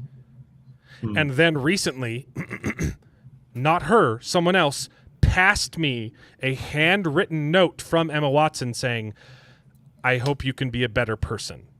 And she's like, no, I'm done. I'm done being silent. She basically says Emma Watson has never had to live real life. She's been rich and famous since she was a child. She doesn't have to go through what normal women go through who have real problems with men. Like that's her stance. That the reason why she's so anti-trans is because of violence against women. Yeah. She's like, she's literally trying to establish a crisis center for women, but it's illegal to do that in the UK and exclude men who are pretending to be women. And you're like, no, that's triggering to people who have been raped. Yeah. Yeah. And that is literally the only reason why J.K. Rowling is being canceled. She's super pro-trans. Not pro-trans. Yes, she is. Pro-feminism and everything. She's pro-feminism. She's pro-trans, just not trans in female spaces. Yep. I think it's baffling how much they hate J.K. Rowling, because I thought she was anti-trans, and I think just she's is not. But I think that is ridiculous to hate her, because she is very liberal in everything else. She's very feministic. But this is where it gets really feminist. good. I wasn't a multimillionaire at 14. I lived in poverty while writing the book that made Emma famous. I therefore understand from my own life experience what the trashing of women's rights in which Emma has so enthusiastically participated means to women and girls without her privileges. The greatest irony here is that had Emma not decided in her most recent interview to declare that she loves and treasures me, a change of tact I suspect she's adopted because she's noticed full-throated condemnation of me is no longer quite as fashionable as it was, I might have never been this honest. Yeah. Adults can't expect to cozy up to an activist movement that regularly calls for a friend's assassination. She was getting death threats all the time. Yep. And then assert their right to a former friend's love, as though their friend was in fact their mother. Emma is rightly free to disagree with me and indeed discuss her feelings about me in public, but I have the same right, and I finally decided to exercise it. Heck yeah. Yeah. I love it. I started a little too late, but like other people who've never experienced adult life uncushioned by wealth and fame, Emma has so little experience of real life, she's ignorant of how ignorant she is. Yeah. She'll never need a homeless shelter. She's never going to be placed on a mixed-sex public hospital ward. I'd be astounded if she's been in a high street changing room since childhood. Her public bathroom is single occupancy and comes with a security man standing guard outside the door. Has she had to strip off in a newly mixed-sex changing room at a council-run swimming pool? Is she ever likely to need a state-run rape crisis center that refuses to guarantee an all-female service? To find herself sharing a prison cell with a male rapist who's identified into the women's prison, which is absolutely a thing that's happening. Yep. Yeah. It kind of goes to show the same sentiment that we've expressed on this show before, that a lot of these Hollywood writers and actors and stuff, they don't know what works. Regular life is. They keep writing these shows and trying to depict normal working life, and they have no freaking clue how the rest of the world operates. They are disconnected from the majority of American working force that they cannot relate. They cannot understand a different viewpoint than what they've been raised in. This is what her note said. This is what her note said. Yeah, but I'm sorry for what you're going through, not I'm sorry for what I've put you through. Yeah. Yep. I'm sorry that you're getting death threats because of the things that I was pushing. And I'm sorry. What were you saying, Jared? Well, I was just going to say that that I think Emma Watson's case is interesting because in the rest of that interview, she talks about how she doesn't really have because a lot of movie stars, they have, personal secretaries, people that are constantly thinking about their schedules, managers, that are trying to book them gigs or whatnot. And in the interview, she's definitely talks about how she doesn't have any of that anymore, and she's doing everything herself. Mm-hmm. And so I think that it's interesting in her case that even when she's doing a lot of that herself, there is still a lot that she hasn't experienced because she is in an elevated plane because she is a celebrity, right? So even if she's doing it by herself, she doesn't have a manager, whatnot, like she's still famous. She still does, it sounds like she probably does still have some security that's kind of helping her, but like there's still some degree where there's this disconnect. Which honestly, as famous as she isn't completely uncalled for either. Yeah, there's reasons why it makes sense for her to have those things. But right. Being famous comes with its own drawbacks. You get paparazzi harassing you constantly, but that's a different kind of threat. Yeah, I agree. Yeah. Hey, I actually regular people. Off. I gotta get going, but you guys have a good one. We'll see you next week. Yeah, you too. Watch House of David. More House of David. That's pretty much all we're watching for a while. I'll see if I can catch up on that. Does the link that you shared with me, does that have some of season 1 in it, or is that just on Amazon, do you think? Season 1 is on Amazon Prime for free. Okay, for free. Okay, cool. I'll see. Season 2 that's on the Wonder Project. But you have to buy it through Amazon, so I can't share my password with you guys because it's my wife's account. All right, so. I subscribed. I want to support them. Yeah, I can only support them for as long as this goes on because they don't have the content. But one more news. They made a show about Mary, Queen of Scots, and there's a scene in the show where she has her ladies' maids dress up like her to try and fool someone who's visiting, but one of her maids is black. And the guy and are you serious? He can't figure it out. Which one's the Queen of Scots? Yep, that's a scene that actually happened. Oh my God. Did she do whiteface? Because if she did, that's believable. Are there screenshots? And she's allowed because whiteface isn't racist. Apparently. One of these things doesn't belong. Jared, have you been watching season 5? I haven't. Oh, I forgot that came out. I'm still watching season 4. But this is this article's really dumb. Yeah.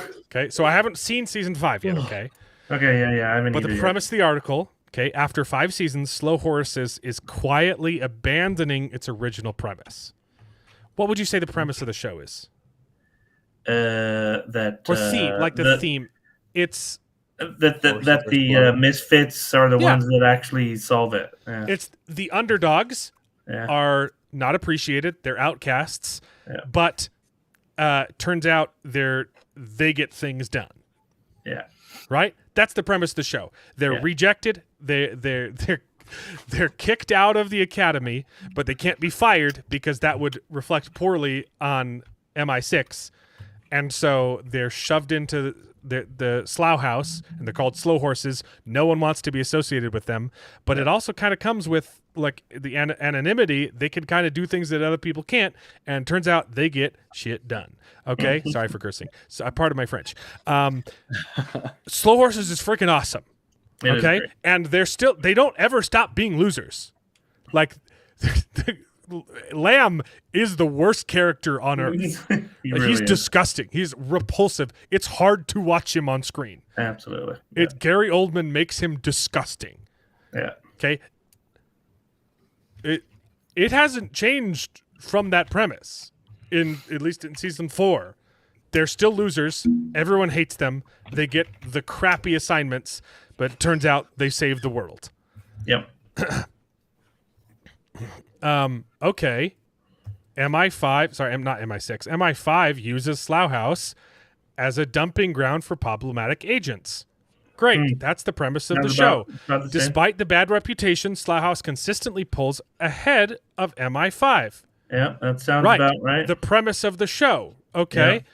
Slough House should eventually be recognized by MI5 leadership.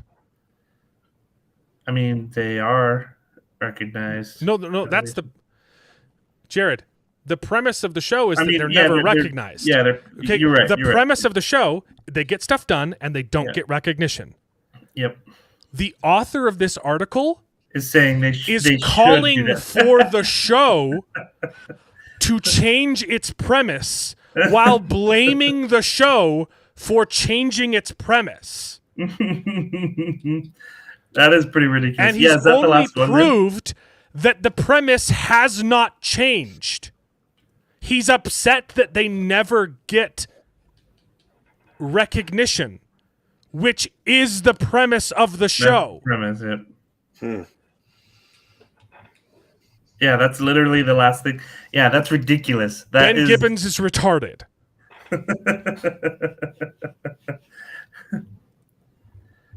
Yeah.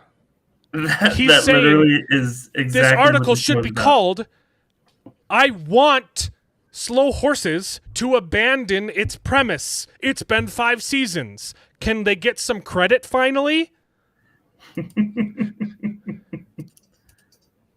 Why is Screen Rant so retarded? Probably because we keep giving them a platform here on the show. It infuriates me. They really are so bad. Like, it's high time they got It's high time the show abandoned its premise. I mean, it's not necessarily bad to ask that they eventually get recognition. Then don't label your article pretending you're upset that the show is abandoning its premise, which it hasn't done. Yeah. You're upset that it hasn't abandoned its premise. The only thing is you could say that. No, I don't know where I was going with that. No, I don't think there's any defense for this. This is Screen Rants. Bad takes. Hey, we got 2 of those this episode. Yeah, that's pretty good. It's been a while. Yeah. Doesn't seem very hard anymore. So House of David is great. Oh my goodness! Moving right on to House of David. You can tell they got a lot more money for season 2. It's still not a lot of money. Like, you can tell it's still piss poor budget. Yeah. And they're continuing to use it very smartly. Like, the whole first episode is just fighting. It's just a big battle, and you can tell, like, in the close-ups, okay, we've got like 10 people on set for this. No, they probably have like 50 extras on set now. Yeah. Which is an upgrade from the 10 that they had in season 1. Right. And then they're all using those 50 extras. Shots, there's just fog everywhere in the battlefield. Great. You get wide shots, and they got some CGI money, and you see the big battles, and then it goes in close, and it's just a mess of a melee, which this does bother me. It bothers me in movies when a battle is just everyone is mixed together. Yeah. Because that doesn't happen. If that happens, you're screwed. Yeah. Mm-hmm. And it does happen occasionally, and that means the battle is over. Yeah. Yeah. The They lines never do it not intentionally. good for either side. So it bothers me a little bit that in every close-up, it's just it's a mesh. It's a melee and you can't tell who's on whose side. Like, you have lines. And every time it cuts out, it shows the armies, they've formed nice lines, and then it cuts in and they're mixed. Obviously, it's because they don't have people. Yeah. But it does frustrate me, and a lot of fantasy shows do this, where when it cuts to the action, everyone's mixed together. If you want to do it well, Helm's Deep does a really, really, really good job of like showing you it cuts in for action, but it's usually like everyone, two sides, right? And then like there's an occasional shot where everyone gets mixed in when the orcs like storm the wall, right? When they blow in the wall, everyone gets mixed together, but it's just mixed together in that one spot.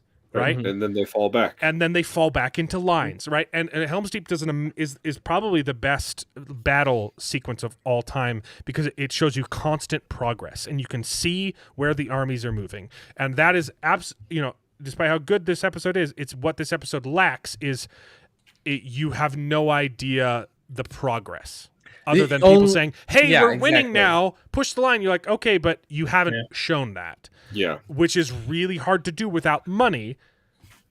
Well, I was going to say they do kind of show that there's a circle that they're trying to maintain, but that's become you surrounded and stuff. don't do circles. Yeah, I agree. You don't fight in circles. You fight in lines. And the other thing I thought was a little bit. You could do like a pin. You can try and break the lines. You can push the center or surround, but like you do. It's yeah. The other thing I thought was a little bit clunky as far as the tactics of the battle went was like, the prophet is up on that hill. We got to go sneak around and get him. And then all of a sudden they're just in the enemy camp. They're in the Israelites camp. They're like, okay, there would still be people there as reserves back in the camp, and it's just like completely abandoned and they're just running through the camp. I'm like, I don't want to dig into too much. But season 1 was already good. And this is a massive improvement, like budget, and they're using it smartly too. It still bothers me that they're not able, and every fantasy show does this, except for Lord of the Rings for some reason. They were so good that the tactics aren't on like full display. Right. Like Game of Thrones sucked at this. Yeah. Like everyone. That's what the long night is garbage. That being said, though, some of the hand-to-hand combat in this show. They did a much better job with Battle of the Bastards. Really was actually pretty good on Game of Thrones, and the hand-to-hand combat, the actual fighting is choreography is particularly fantastic. The one where in this show, not Game of Thrones. It's also good. The Philistine king and Saul were fighting, and then Jonathan comes and they squabble, and then David comes or whatever. I thought that whole fight was really, really well done, because specifically the choreography between the two swords. The Philistine guy is using Goliath's sword, and the choreography shows that. It shows it's a heavy sword, and he's swinging around and he has the reach, and he's just swinging it wildly. And I thought it was really, really well done. The whole choreography of that whole fight was phenomenal. I thought it was really good. And then especially the symbology with the swords, talking about the fine craftsmanship of the brass sword, because brass is the strongest metal in the world, and it's so sharp and wonderful. And then it was beat by the iron. Yeah. So the date is undisclosed. They have not said when it will become free on Prime. Yes, it will eventually. But the money to subscribe to the Wonder Project is not going to, as far as I know, is not going to directly to Prime. A percentage is absolutely sure, but it's going to support the Wonder Project. But and their Amazon put money into season 2. They did not fund season 1. They just posted it, and they're like, "Hey, this is really popular. Let's give you more money for season 2." And you are really breaking up on my end. Is that for everybody, or is that just my? And I think we lost him. Yeah, I guess. No, you're back. You're back. I'm lagging on YouTube for some reason, but I'm not lagging on here. Huh. Weird. But yeah, I thought it was really well done. The whole battle sequence. The second episode was okay. I thought it was. I really liked how they started it. Again, with the same sort of flashback they did in season 1, where they started with how it ended, and then went back from there. I think here, episode 2 is the beginning of season 2. Yes. Episode 1 is the season 1 finale that they couldn't afford. Pretty much, yeah. But I did like how it works better if you think of it like that, because season 2 is setting up the rest of the season. Episode 2 is setting up the rest of the season. Like, hey, this is what we're gonna do now, and it has nothing to do. Right? It's just episode 1 is just fighting. Yeah.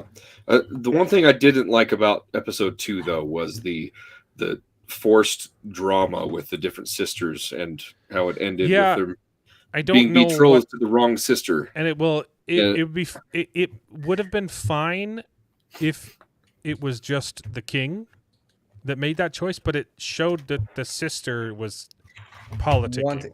Yeah. Which is weird because she knows her sister's in love with David. Right. So I don't get her sister's kind of reason for wanting to do that. That's the problem. It hasn't showed her motivations, and maybe that's on purpose. It's going to reveal her motivations. It wasn't set up for at least this episode, and it didn't make a lot of sense. This episode, it might be explained later. Yeah, we'll have to see how it's handled, but I just thought it was weird because Michal is the daughter of Saul that he's supposed to marry. Right, right. Obviously, so he's not going to. Right, but yeah, I just thought it was weird that they interjected that because they already kind of had this arc of this other sister being betrothed and having it broken off with them, and now it's just going to have to repeat again for just because. Yeah, that was a weird choice. But the rest of it was. No, I kind of saw that coming though, because like seriously, from I saw it coming too, and I really hope you don't do that. One of my daughters. Oh, there's obviously going to be a mix-up. Yeah. But I did like everything else they did, particularly with Jonathan and David, because Jonathan now knows that David is going to replace his father. Yeah. He's been anointed as the new king, and then everything, like when he comes in and says, "Will you swear fealty to my family and be serve the king?" And David's answer was, "I know this is the place I'm supposed to be." And Jonathan, he's like, I know what you meant by that. Nobody else knows what you meant by that, but the actor for Jonathan is he's fantastic. Well, and the king too. Like that's what I was going to bring up. Is like the king Saul is like every time I'm like that's a good king. Like he's playing it right. And again, I go back to the problem is the association I made with season 1. Now, like every time I watch the scene, I get upset because of the Wheel of Time. Because he's not the actor. Perfect loose Darren. Like, yeah. But yeah, like I said before I watched these 2 episodes, I watched the last 15 minutes of the season 1 finale. Fadian, I finished watching Kings. I'll talk about it in a second. I really I brought this up when we talked about it before, but I like the moment of clarity that Saul has. He's been going mad this whole time. And then David comes and he's talks sense into him, and he's like, "Yeah, this doesn't make sense, but I believe in your strength, and you can do this. You can defeat this giant." And everybody else thinks that he's just completely lost it because he's been losing his sanity the whole time, and that was his actually one moment of clarity in there. So I just love how that was acted, and it just carries forward in here really well. Yeah, his madness, he's playing it so well. Like there's these moments of clarity, and then there's these lucid moments where you're like, dang, like this guy's being tormented. Yeah. But even so, like he's won the day, right? And they've won the battle, and he still doesn't get it. You can still watch season 1 on Amazon Prime. Yes. It's just the season 2 is premiering on Prime through one. It's an additional subscription, and at some point it will become free on Amazon Prime. But you can still watch season 1. Yep. Sorry. But yeah, I really liked it. These 2 episodes that they dropped. I think a little bit of convoluted plot with the. It does. There is precedent. It happens a lot in the Bible. Yeah, that's true. Not particularly for this story, but yeah. Yep. I liked it. I liked the heck out of it. It was fun. I think maybe I the like only that thing someone gave them more money. 100%. Yeah, I think maybe the only thing I didn't really like about it is the kind of plot with Jonathan's injury. I felt like that was.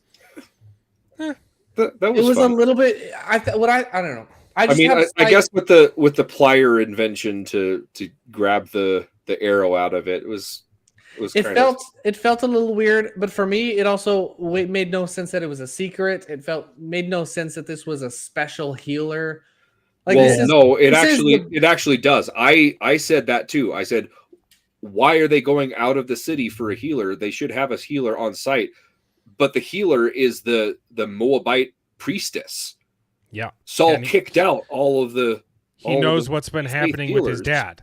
He doesn't want to go because the healer at the town at the palace is the witch lady, the Moabite priestess. That makes sense. I think they should have communicated that. He should have had a moment where somebody's like, "Oh, there should have been a line where he said, I won't see that. I won't have that witch touch me." That would have been much. She better. poisoned my father. Yeah. Instead, the only thing that he says is, "I don't want to worry my father. I don't want to stress him out." Yeah, I agree. That would have been a good line to throw in there because yeah. I mean, he's a prince. Like they would have taken care of him like right away. Like absolutely, but he didn't want them to. He didn't. Which made no sense. He didn't want them to. It would have been nice if they had an extra line in there for people who don't have the same media literacy that David and I do. But yeah, it made perfect sense to me. I love that whole sequence with his brother showing up too, and like, hey, you should come back to the palace, and it was a good little quip. Oh, okay. One more thing that I didn't like, I forgot. When they come back to mourn David's brother that died, right? Which I thought was a beautiful, touching moment on the battlefield. He's like, hey, can we go home now? Yeah. And then that was beautiful and touching or whatever. But when he's back and he's crying for his brother, and then David comes up, they have a nice heart to heart, and he's like, hey, his last words were about you. He was proud of you. I'm proud of you too. And then 2 minutes later, I'm going to punch you in the face because now you're a leader over us. I thought that was a little bit weird, the disconnect there. I thought it would have been a lot better if, like, you could have had the same conversation. It's like, he was proud of you. He said that, he's sorry for not believing you. The last thing he said was he really didn't want you to be my leader. Yeah. It could have been more ended it on I'm proud of you too, but I'm still struggling. I don't understand what's happening here. I don't understand why. I think you're right, David. Yeah, or something like that. That would be better. Some little apprehension is like I'm proud of you too. I can't believe you did this. I don't understand how you were able to accomplish this. Like something is still not clicking in his head, and that would have made sense when he learned that he's going to be the commander over all the armies and me too. That he would lash out at him like that. It just felt a little disconnect from those two scenes back to back. Turns out we are not alone. The finale is getting legitimately review bombed all over. So that's a side thing. Right, David. I would add to that though. I think that one of the things that impressed me most about this show, I think, is the dialogue. Like, I think the dialogue's Dialogue's written great. in a way that it feels pertinent to that time period, right? But it also progresses the story in a way that usually makes sense. Like I get it. You have these instances where there's some funkiness that goes on, but like I feel like that's one of the things that I've enjoyed about this show is that the dialogue generally, seems like it fits really well together, right? Like the interactions between Saul and David, like the words that they use are very carefully crafted. Yeah, that's a great way of saying it, because they're very thoughtful of like which words they're using and how they're putting them together, that in a way that you don't see that in a lot of other shows or movies right now. And so I think agree. it's really nice to see that they've taken such art, or they've really focused on the art of those dialogues. Yeah, I agree. But I did also want to point out that I think it's interesting because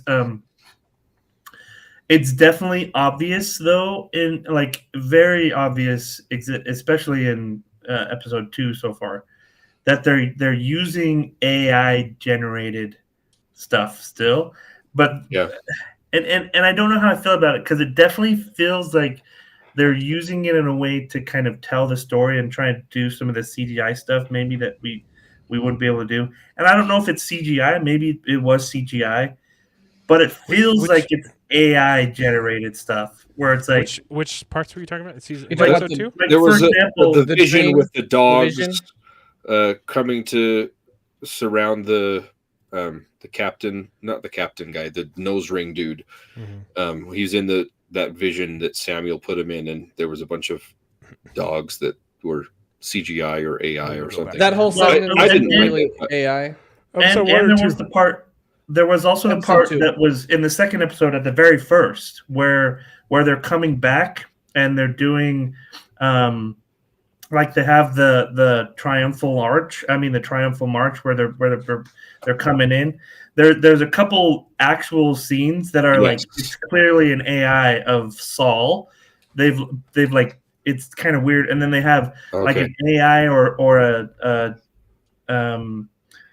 some generated scenes of like an army marching into the city. That's the one that I noticed. Barely, and there's another one that there's another one that was it was like a wide panning of the city when they were coming in, and it just showed like ships on the harbor or something like that. I don't think I noticed those ones. But I don't mind it. I don't think I don't have any problems with the use of AI in art and media. I know that's a big hot topic and a lot of people are against it. I don't care as long as it's used smartly and it's credited. That's I don't have a problem with it. Well, that's what I'm thinking. That's what I kind of was alluding to, is that I think it's interesting that they're incorporating it, right? Because I don't think we're seeing a lot of incorporation of stuff like that. I mean, or maybe we are, but it feels like this is the first one that I've seen where it's a clear example that it's AI generated. Okay, look at this. They specifically said in this first season there was that one shot with the angel backstory, angels, and then Nephilim that they came out and said that they did use AI for that. Yeah. Look right here. One of the shots. There's a guy that just materializes right where here. we can't. Oh, sorry. Okay, right here. There's a guy that just explodes into existence. Watch. Yeah, right. Well, that's the thing, and that's why I'm like, these are clearly AI, because that's the sort of thing you see. Yeah, it's probably AI. It could be CG. It's probably AI. That effect could happen with CGI as well. Guess what? If you're doing it in CGI, a lot of that uses artificial intelligence too. This is just a different kind of artificial intelligence to do the same thing. Yeah. We've been using artificial intelligence for a long time in our CGI. Yeah. Like it's not that different. Yeah. It's not generative AI. It's a new approach to the same thing we've been doing. keep going now. And I think, kind of I think that this is a AI. good use. But watch that guy pop into frame too. Yeah, I agree. And this is right kind there. of the thing. You see him? You see him? He just poop. I don't mind that it's used, but I do wish that they would clean some of that stuff up. Yeah, see, that's clearly AI. I don't. If it is, right? if it is, it's that's really the thing. good. AI has this like pristine sort of look to it. That kind of looks AI, but that might. Well, if it is, it's really good because they get his face down. Watch. Yeah, see, because that's supposed to be the king, right? But that's all AI. That's probably. all. Probably. That it looks like it could be. There might be AI with a face replacement. I don't mind. So it's stuff like that where I'm like, oh, okay, that was AI generated. But like I'm saying, I think it's interesting that they are incorporating it into the medium because, like, I mean, when they're doing it, it's zoomed out. You're not going to notice unless you're paying attention. Yeah, and that's the thing about AI. That would be my argument, at least, is that AI is supposed to, like, there was all this talk about, oh man, AI is gonna put us out of business and it's gonna do everything for us, and so it's a tool. Like, it's supposed to be a tool, and so I like to see that they are using bad it at using the tool. It's going to look bad. Yeah. Yep. Absolutely. Yeah. I think that's the primary argument against CI. Is it going to take jobs away from artists, and it's stealing? They think it's stealing from artists because it's trained on their data. But guess what? That argument is so are artists. Yeah, no. The stealing from artists makes no sense. It's a baseless claim. If you're a computer programmer, which I am, and you actually know how these AIs are built, it's a ridiculous assertion. Yeah. But even the premise is ridiculous on its face too, because all artists steal from each other. Right. There's documentaries about Disney tracing images from other animators. That's kind of how you learn how to be an artist. Exactly. Is by learning from the greats. Exactly. But it's not just AI is doing the same thing. AI is good at mimicking that kind of art, and that's why people jumped on it. It's stealing it's trained on other people's data. That means it's stealing their content. No, it learned from their content, and it learned how to mimic it really well, and you think that is stealing. It is actually creating stuff from scratch. It's not tracing. Like what arguably what artists do is more stealing than what AI is doing. Yeah. It's just better at making it look like it's stolen. It's better, faster, and it learns faster. That being said, I do wish that they would come in and clean up some of the stuff after the fact, like the guy popping in. That's something you could easily fix. You could easily fix that in post, But I have no problem with them using it. I didn't notice it the first time. They could use. It's a tool that they have to get these shots in at a cheaper budget and not inflate the budget unnecessarily, which is something we've been complaining about. All these other shows, they spend so much freaking money on CGI, and story. I'll take a guy popping into existence over Rafe Judkins spending millions of dollars on wigs. That don't look good. Or mustache replacements for Superman, or that was CGI. Yeah, that was a big one. I agree, but I just thought that was interesting. Is that I think there's some clear examples. Was it Digital Quarter? By the way, I say this. Was it Digital Quarter that did the mustache cut? They put his mustache back on. They're great, man. By the way, I'm saying this as someone who has lost a job to AI. Cool. I've lost 2 jobs in customer support because the companies decided to implement AI support for our products and laid off 90% of their employees.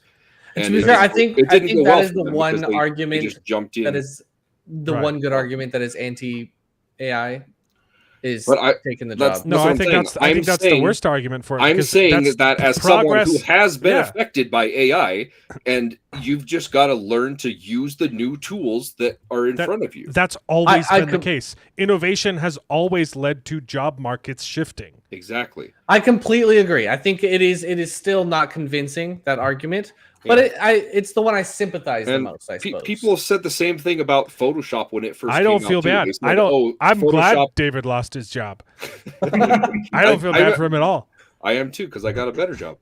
But no, they said the same thing about Photoshop when it came out too, because it promotes plagiarism, because people could just take their images and manipulate Photoshop them uses a ton of artificial intelligence, guys.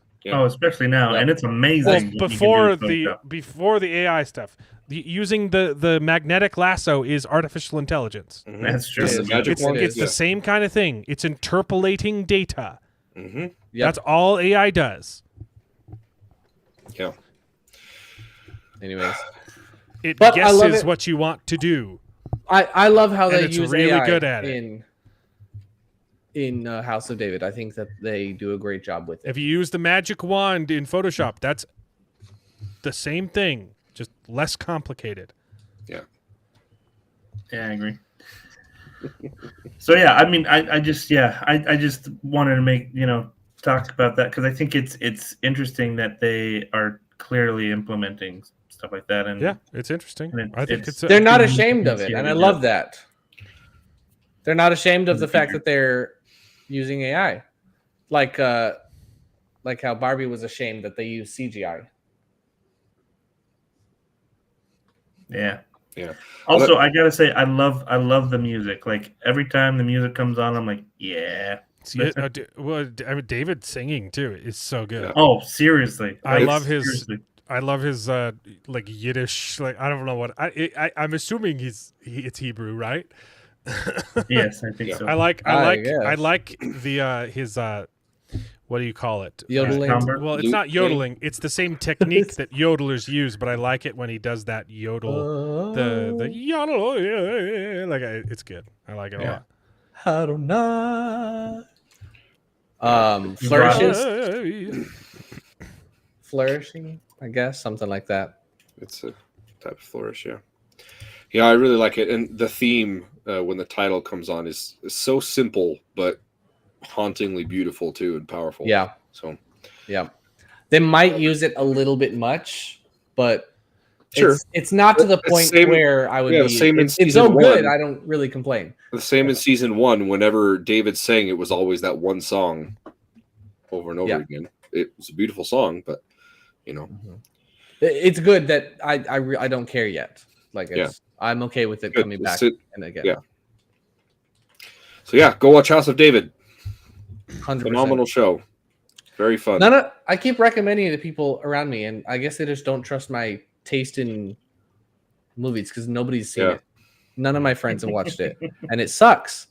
I've gotten a couple people to watch it too, but same things with Clarkson's Farm. Every single time I pitch Clarkson's Farm, the guy's like, "It's a weird pitch. Are you serious? You watch a farming show?" I'm like, I know, right? Yeah, but it's so good. Well, that's what I felt when I shared it with you guys. I was like, it's a farming show, but it's like hilarious. It wasn't just you. Like I've been listening to Nerdrotic for years, and he's been glazing Clarkson's Farm since it started because he was he was Grand Tour guy. Mm-hmm. So he's been glazing it for like 8 years now, and I'm like, I'm not gonna watch that stupid show. And I'm like, why would this? That doesn't it doesn't sound good. Yeah. I almost didn't like it. I watched the first episode. I was like, this is not what I expected. I was expecting a workplace comedy, not a. That's it's kind of. What do you mean? It is a workplace comedy. It's just real. Yeah, but I was expecting a scripted office, but on the farm, Gotcha. Which I'm happy I was wrong, because I love the fact that it's genuine for the most part. Hey, thanks, Martina. Yeah. Appreciate the comment, by the way. Yeah. Also, I was thinking of other shows that I wanted to suggest for us to watch, and I've been watching Only Murders in the Building. Okay, the first season was really good. I've really enjoyed it. Martina and I started watching season 2, and oh my gosh, it was so insufferable. I could not get through episode 2. It was so bad. I didn't finish season 1. It was like, this is a good premise, and then season 1 dragged itself out, and I really liked season 1. It was it. the ending was a little bit weird, how it just popped up out of nowhere. Like, oh yeah, this is how we're supposed to end it, and then, but yeah, season 2, I could not do it. I'm sorry. All right, hey, that's okay. That's okay. It just means I'll get to enjoy it all by myself. Yeah. No, I think I started the first season, but I didn't ever get into it. It's all right. It's just what is the comedian? Was it Amy Poehler in? No. What was the comedian in season 2 that they were like, oh, she's the best thing? Oh, the comedian. I know that they're on season 5. Are you kidding me? Yeah. What's her face? It's the completely unfunny feminist one that was. Wanda Sykes. Did they put no? They said unfunny feminist. I just assumed Wanda Sykes. It's the one that's always talking about her hoo-ha, and of course that's the majority. That's every female comedian ever. Was it? What's I know that they got what was. It's not just like the first season had a cameo with Sting, right? And they're like, "Oh, Sting, he's in our building, Sting. whatever." And they try to do the same thing with other celebrities. Yeah, was the second one the one that's in Pitch Perfect? I know they got like Cara Delevingne. No, I don't remember in season 2, and it was like a lesbian plot with. Right, yeah, was the other thing in season 2. It's just like, oh, all of a sudden. What's her face is a lesbian. The Wizards of Waverly, the Wizards of Lesbians place. Yeah, she's dead now. Did you guys see that? Selena Gomez's character got killed off in the Wizards of Waverly Place reboot. Right? Yeah. It's a sequel. It's about their kids. She gets killed. Alex. Everyone was freaking out. They're like, they killed Alex off in the season 2 finale. It's crazy. And I watched the scene, and it's garbage. It's like she just walks up to the bad guy and Amy Schumer. It's Amy Schumer. She walks up to the bad guy is doing his bad portal thing. He's like, I'm gonna end the world, and then she has like a 5-minute conversation where she says goodbye to everyone, and then she just walks up to him, gives him a hug, and they fall through the portal. She's obviously not dead. Oh, they're pulling a whole. No, but like it was garbage. I was like, people watch this filth. Yeah. She doesn't like run and sacrifice. They playing it off like she's sacrificing herself, but she just walks up to the guy and gives him a hug. It's not like it. It was like it was so confusing. Yeah. That sounds bad. I think I started the first episode out of morbid curiosity. It was bad. It was bad. Oh yeah, season 2 of Only Murders in the Building had Amy Schumer in it, and it was just absolutely insufferable. Selena Gomez was like, "Oh my goodness, you were like the most funny woman ever. I love you so much." Playing herself? Yeah, playing herself. Just real.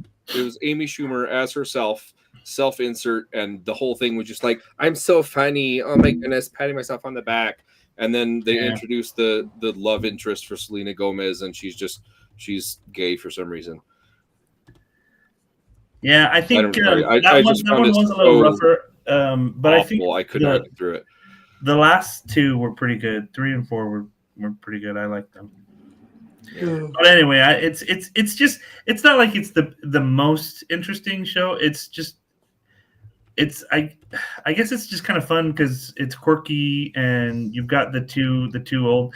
I think actually my favorite part is the trio. Like the trio just play off each other. Martin Short and Steve Martin are phenomenal together. In anything that they're in. They're just amazing on screen together. If I'm being honest, I don't think Selena Gomez is good at acting, and I liked Martin Short and Steve Martin, but I couldn't keep going with the Selena Gomez, and might have been a significant portion of why I stopped. Yeah, I don't remember why I stopped. Like she's wooden but squishy. Yeah, she doesn't. I've never. She has that seen... same issue as the oddly Rings of wood. Power actress. She doesn't like move her lips. Yeah, that's true. It's That's definitely weird. true. Yeah, but she's kind also of like mumbles everything. But yeah. So I thought she was fine in season 1. It's just season 2 was so awful and cringe. I could not get through it. I don't remember how many episodes Martina and I watched, but okay. it was bad. There's 8. There's no. Hold on. Season 2 is supposed to have 8 episodes. Alice David, sorry. Yes, I think there's only 8 episodes in this season. That's the same as season 1. Yeah, same as season 1. Well, but we've already watched 2, is what I'm saying. Like, yeah. I would have 6 more weeks. At least they're doing it weekly, dude. Okay, True. so aside from the first 2 episode drop, basically we have House of David until November, and then November drops Pluribus, baby. Nice. November dropped what? I think dropping 2 episodes was good in this case because the first episode was the season finale for the first season, and the second episode was the premise of the show. Sure. I mean, it was so action packed. I don't think you needed it. You're probably right, but I don't know. Yeah, I'm excited for Pluribus. Well, and then there's also we're watching. When is Stranger Things coming out? I don't care. It's coming out on Thanksgiving. Comes out November 26th. Part 1. Part 2 drops the 25th. It's Christmas. Of November. That's got to be the 25th of December. November 26th. I thought they were doing a Halloween thing. And then part 3 drops in January. And so, are you going to be watching some Slow Horse then? I got to catch up on season 4. Yeah, I'm watching. Yeah. Okay. It's good, man.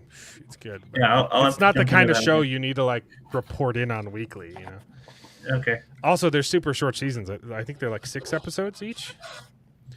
Because they're just adapting the books and they don't add any fluff. And they're kind of shorter books. Like it doesn't need a 10 episode. Like this is one of the few cases where like I'm glad it's only 6 episodes because they're not putting in filler. That's good. Yeah. Slow Horses is so good. You guys gotta watch it. Also, Apple TV got more expensive, so after Pluribus, we're gonna pause Apple TV for a bit until Silo season 3. Yeah, whatever that is. I still gotta watch Invincible. Silo. I think they said is Invincible is March. Invincible season 4, and we finally got a release date for A Night at the Seven Kingdoms and a trailer. It drops in January. I saw that. It looks so good. Like it looks perfect, and you can tell they squished together the aesthetic that they've already established for the Game of Thrones cinematic universe, right? It looks like it belongs in Game of Thrones / House of the Dragon, but they also like directly ripped off Mark S. Miller's comic book work.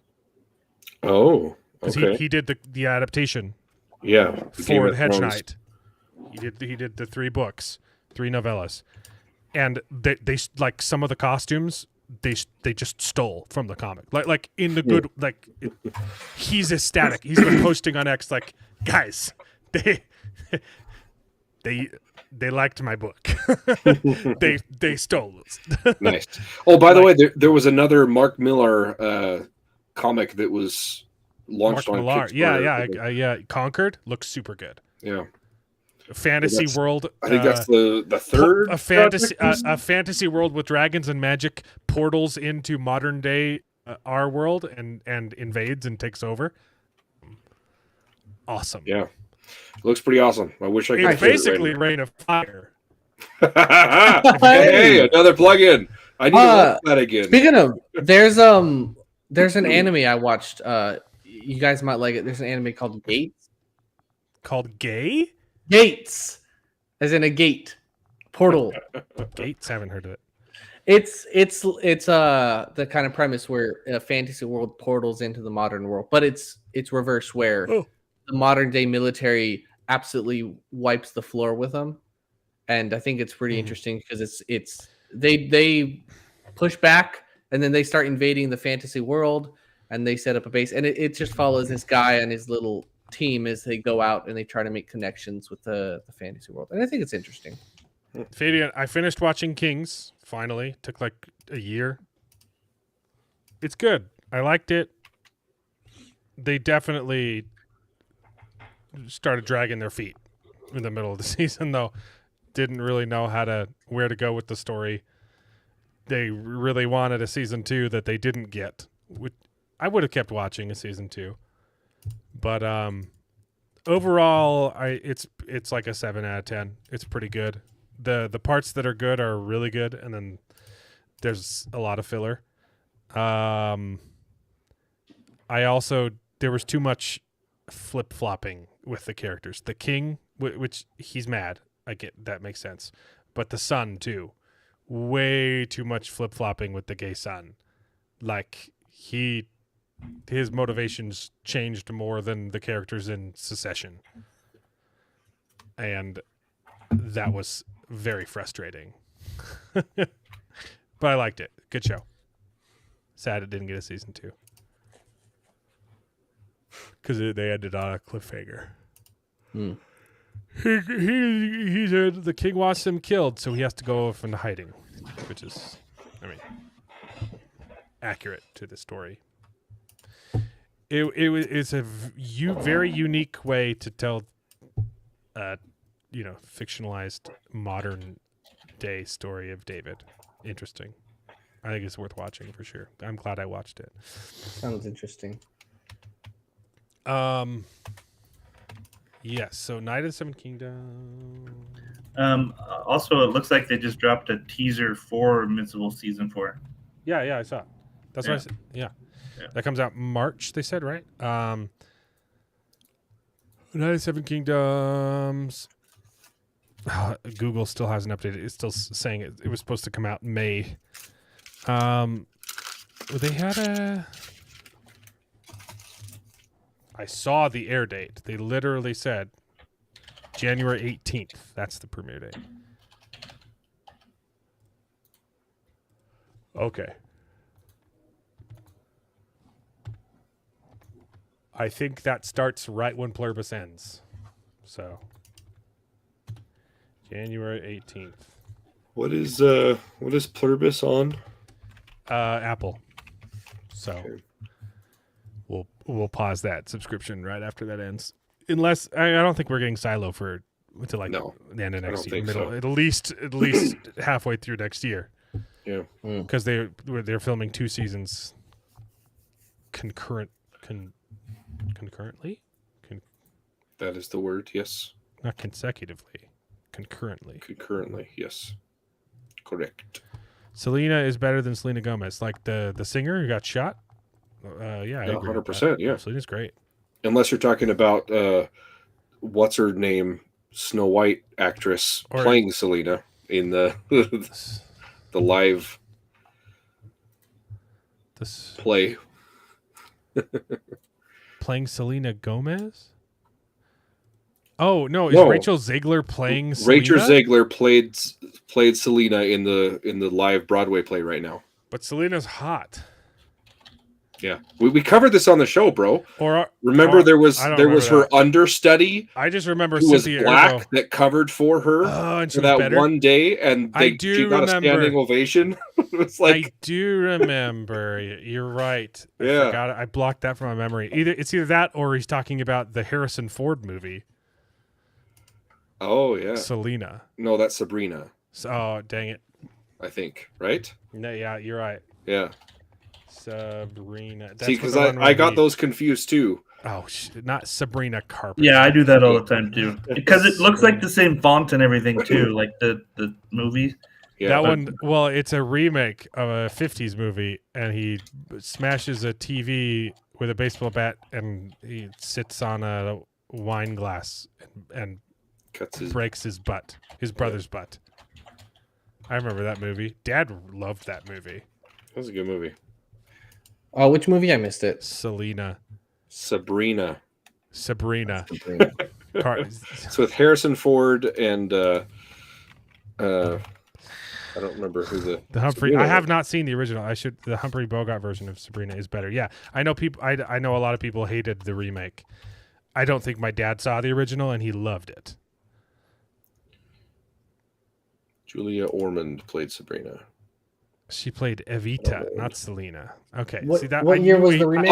You're right. It was Evita. I knew that we hadn't talked about the Spanish pop star on this show. But yeah, our dad has the weirdest taste in music, like of any person that I know. He liked Argyle. I said yes. He also has a weird taste in movies. He liked Argyle, and he liked. I was thinking. I thought you were. What was that other movie? I was talking about music. Dark Shadows. He freaking loved Dark Shadows. I'm like, that is gross. The worst movie. You accused me of loving that movie, and I was like, no, that wasn't me. Yeah, I thought you guys both saw it together. I mean, I was excited to go watch it, and then it was garbage. I remember. I really liked Tim Burton when I was a kid. It's been a while since I've seen it. Mark, so I think I was a kid. My wife is the theater kid. I married the theater kid. Point of the story. You were in a few theater things. I did. Our dad is weird. Like, he has really good music taste and really bad taste at the same time. It's weird. Like, if you're looking at his CDs, he's got he's got some Pink Floyd. We got some good classic stuff. He's Eric Clapton, Billy Joel, and then he's got like Britney Spears and the Backstreet Boys, a bunch of really gay stuff, which is weird because he wouldn't let us buy any Queen CDs because they were gay. But his taste in music is super gay, so it didn't make sense. It didn't make sense. He listened to all kinds of boy bands and all kinds of like pop, and it was the most jarring. Like, you never knew what you were getting. And he owns every single Neil Diamond CD that's ever been produced. Yep. Yeah. We love Neil Diamond, man. He would watch that Christmas special on TV, had it recorded on VHS, where he'd sing in the snow. He had Jonathan Livingston Seagull, which is a bizarre movie that is an allegory for the life of Jesus Christ. Yeah, but he's a seagull, and the movie is scored by Neil Diamond, and it's actually pretty good. Yeah, half of the movie is just montages of eagles flying with Neil Diamond music. Of seagulls flying to Neil Diamond. What's the theme song for that one though? It's a Dun, dun, dun, I have it on the tip of my tongue. It was in my. It was in my head before you said that. Something like this. Yeah. No, that's Coming to America. No, I wasn't singing Coming to America. I gotta Google it. Free. I've been traveling free. I don't think that's the lyric. That's Coming to America. I'm singing the lyric to the song, but to the tune of Coming to America. What's this song called? Bee or Skybird? No. Yeah, that's one of them. It's a whole lonely looking sky. That was lonely looking sky. Okay, so when I was a kid, I thought I hated Neil Diamond. Because Neil Diamond is good. What I've realized is Neil Diamond is great. He's a fantastic artist. But if you've listened to 80 Neil Diamond albums as a kid, it all sounds the same. And you kind of hate Neil Diamond. Yeah. I think baseball ruined Neil Diamond. In retrospect, sacrilege. Neil Diamond is pretty great. Yeah. But I hated him. So. Yeah. Also, the book Jonathan Livingston Seagull is there's pretty a book. Good. Yeah, it's based on a book, man. Why? There's a sequel too. Why?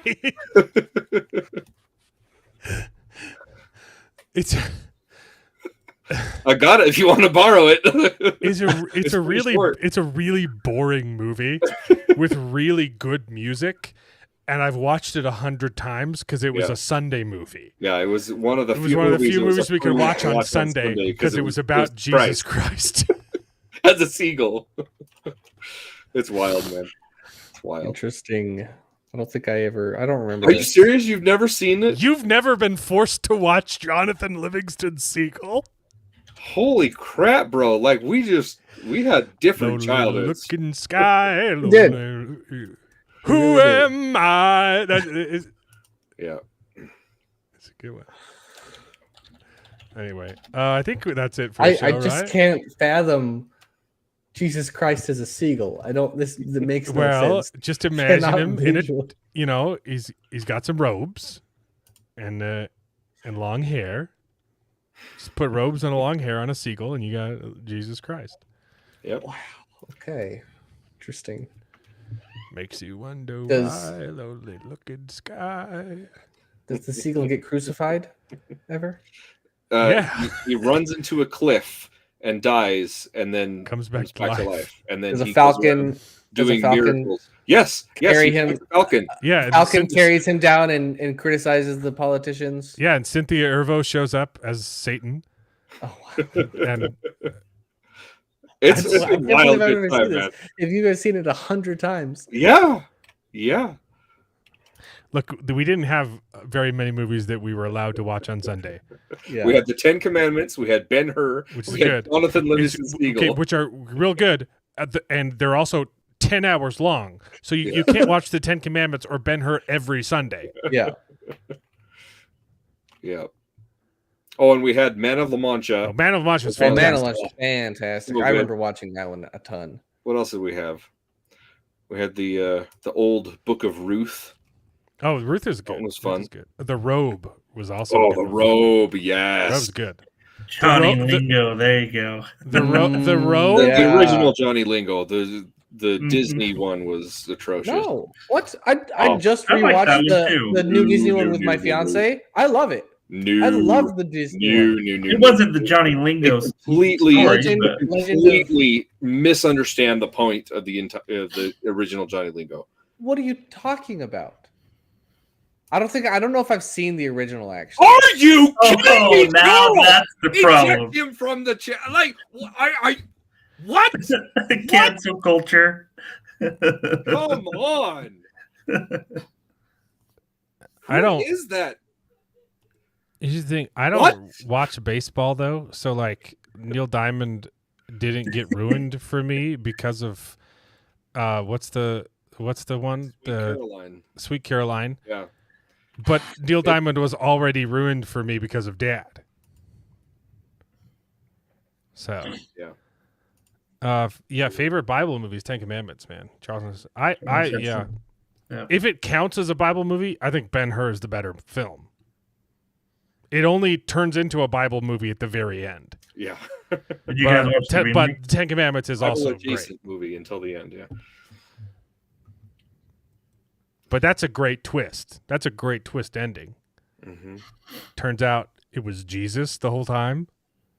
Well, I mean, it's in the middle. Yeah, you're right. I forgot. Jesus shows up in the middle.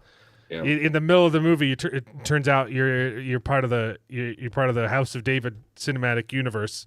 Jesus shows up, feeds him some water, drinks him some. What's the drink version of feed? Offers some water. Drinks. Gulp. Drips him some water. Offers him water. I think. Right, but there's got to be he feeds him food and squishes him some water. There doesn't have to be a verb for. There should be. There should be one. Hey Charles, welcome back to family. Did you watch the original one? It's only like 5 minutes. Yeah, seriously. He hydrates him some water. I don't know. That doesn't make any sense. He hydrates him. Yeah. He hydrates him. Well, Jesus gives you the living water, so. Yeah, the original's only 5 or 8 minutes or whatever. They're not talking about Ben-Hur. They're talking about Johnny Lingo again. Johnny Lingo. In case that was hard. Ohana, you ugly. In case they didn't give you a good enough segue there. I thought Ben-Hur's great. I cannot bring myself to watch the remake of Ben-Hur. I saw the trailer for that and I was like, I think I will kill myself before I ever watch that movie. I forgot. I think I started it, but I didn't finish it. I think I watched the whole thing and it's completely forgettable. I forgot that I watched that.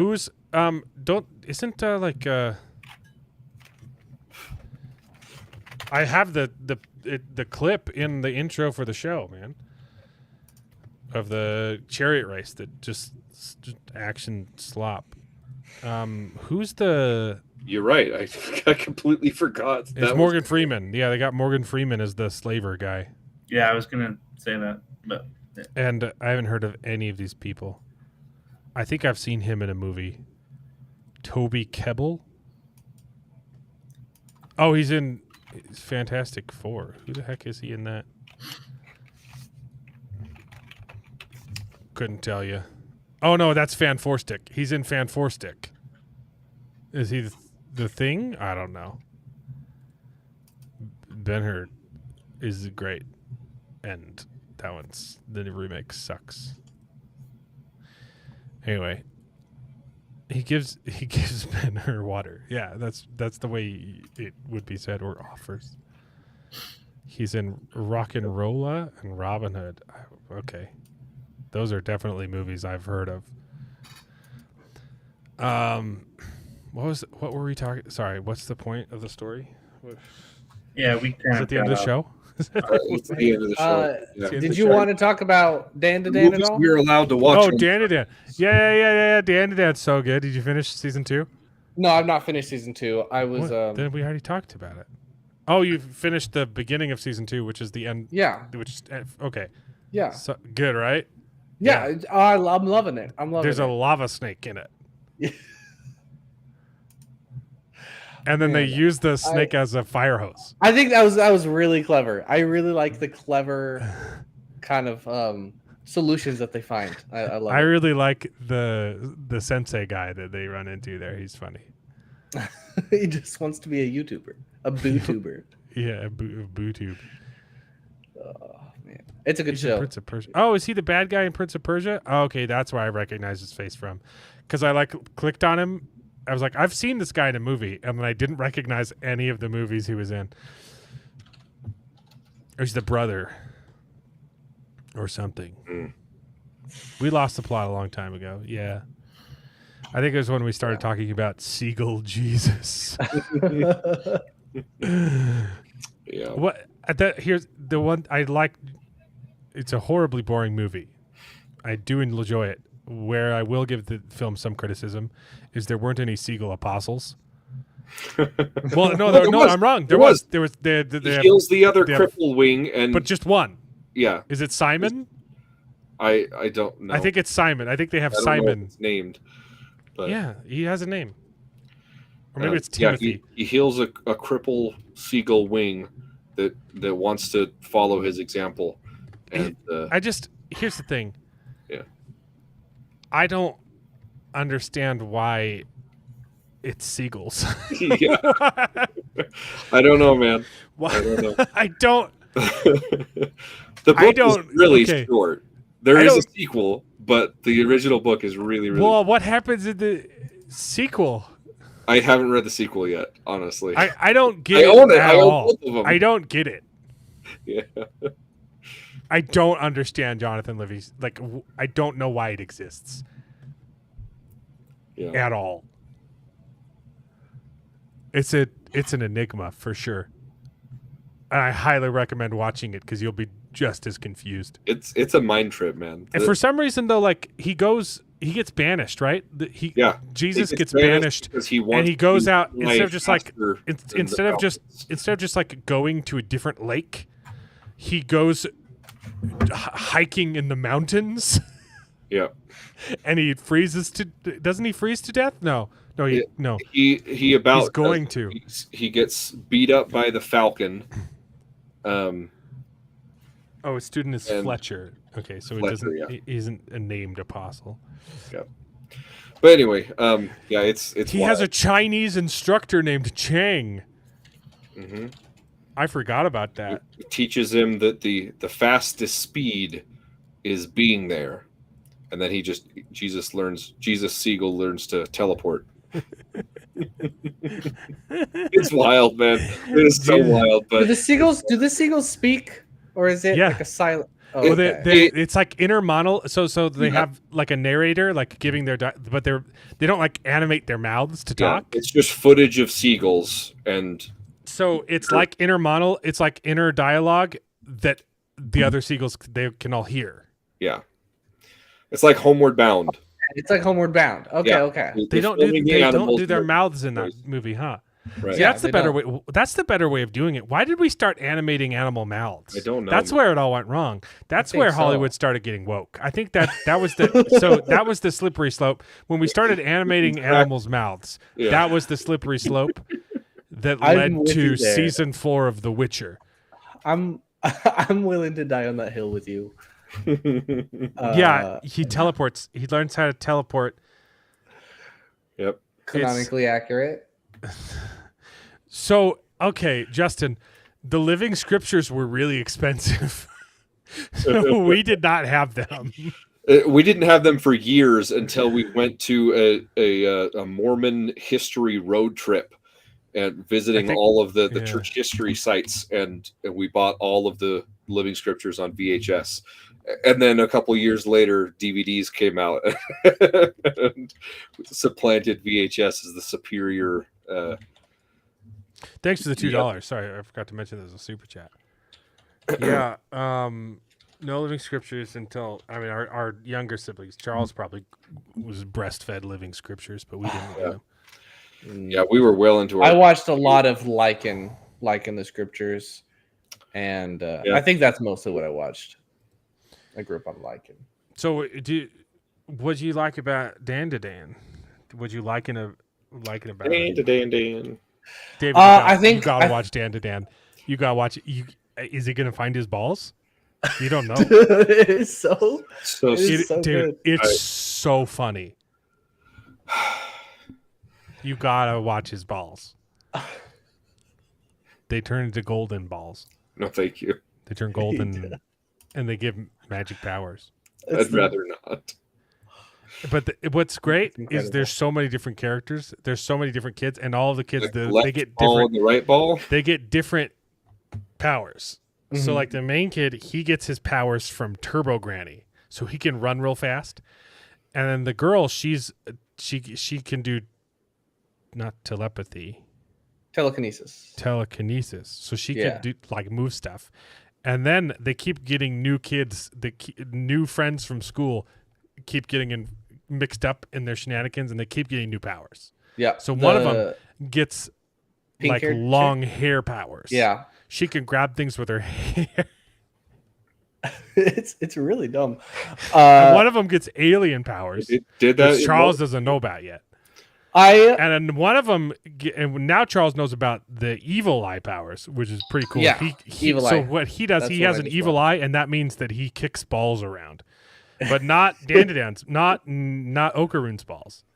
He has his own ball, but it's not like it's not his testicle. It's like a ball of power, and he kicks it around, and he's really powerful. But he's also not in control because he's possessed by a spirit. So when he turns on his powers, he's not the person in control. When Okaroon uses his powers, he's in control because Momo Ayase separated the Turbo Granny spirit from the body and put Turbo Granny in a Hello Kitty doll. and she just sticks around, but the evil eye, she's the plushie that they sell. He's too strong, so they can't separate it. So it's like the Hulk, except he's like a psychopath. He turns into a psychopath and he kicks balls. I think that was a nice, interesting twist, because I was expecting that episode when they bring in the evil eye. It's a sympathetic villain. Oh, it's this misunderstood. Both. It's sympathetic, but spirit. Also psychopathic. It's a sympathetic psychopath. But like it was an interesting twist because they do that a lot. Because it's a kid, it's a child that's grown up with this ultimate power, and so he's psychotic. But it was just interesting because they do that a lot in anime, where they'll spend an episode sympathizing for a villain, and then they give him a good ending or whatever. And then plot twist, he showed all of that to make the kid sympathize for him, and then to trick him. But they team up to fight the family of child sacrificing pedophiles. Yes. They team up with them after that too. Then they team up just with for a little bit. pedophiles. Oh, it's fantastic. David's looking at board games. It's so funny. It's so funny, David. She snitched. It's legitimately laugh out loud hilarious. If you're gonna watch an anime, I recommend Dan, and I cannot stress enough. The intro music is amazing. Mm-hmm. The intro is absolutely amazing. I think the second season is not as good. They peaked the first season. The second season intro and outro grow on you. Like by the end of the second season, I was enjoying it, but the first season was way better. Yeah, you said that last time. I don't know. We'll try. I'll give it some more episodes. Mark Clark, did you start with the second season? Like, come on, the first episode ending with the ends on a bang. It's hilarious. It's pretty good. It's funny. Anyway, more House of David next week, and that'll be the only show we're watching.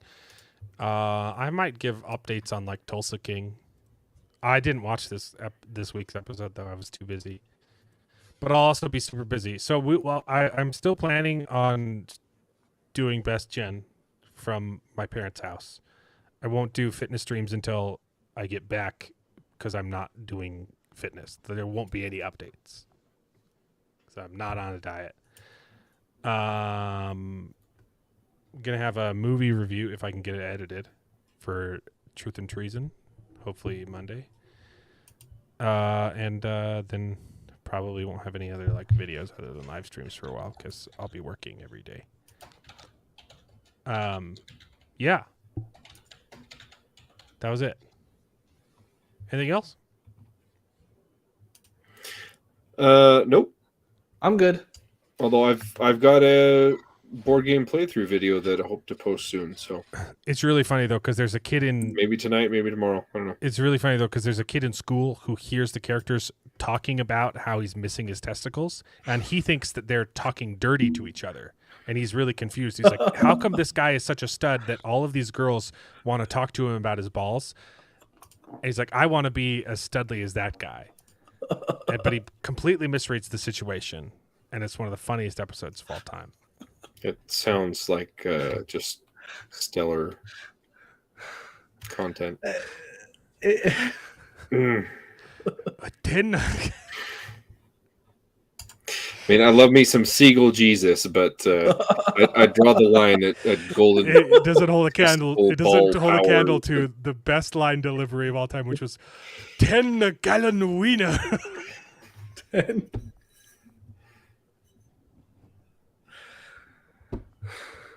It's so funny. Okay. It's so funny. All right. Yeah, that's good. You gotta watch it. You just gotta be there, man. It's like an inside joke. You had to have been there, you know. I'm with you, David. I'm with you. Don't understand it. It's satirical. Okay. It's making fun of anime. And it's very funny. Okay. David, he's disappointed. More power to you, bro.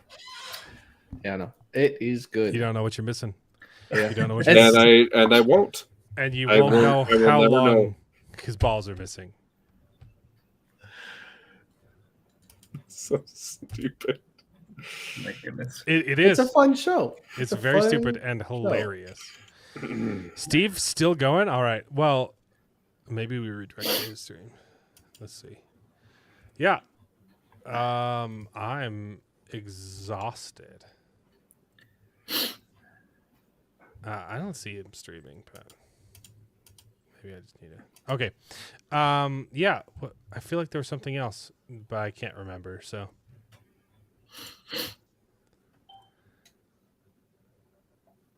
Yeah, we'll see you guys next week. Anything else? I'm good. I'm Not for me. Yeah.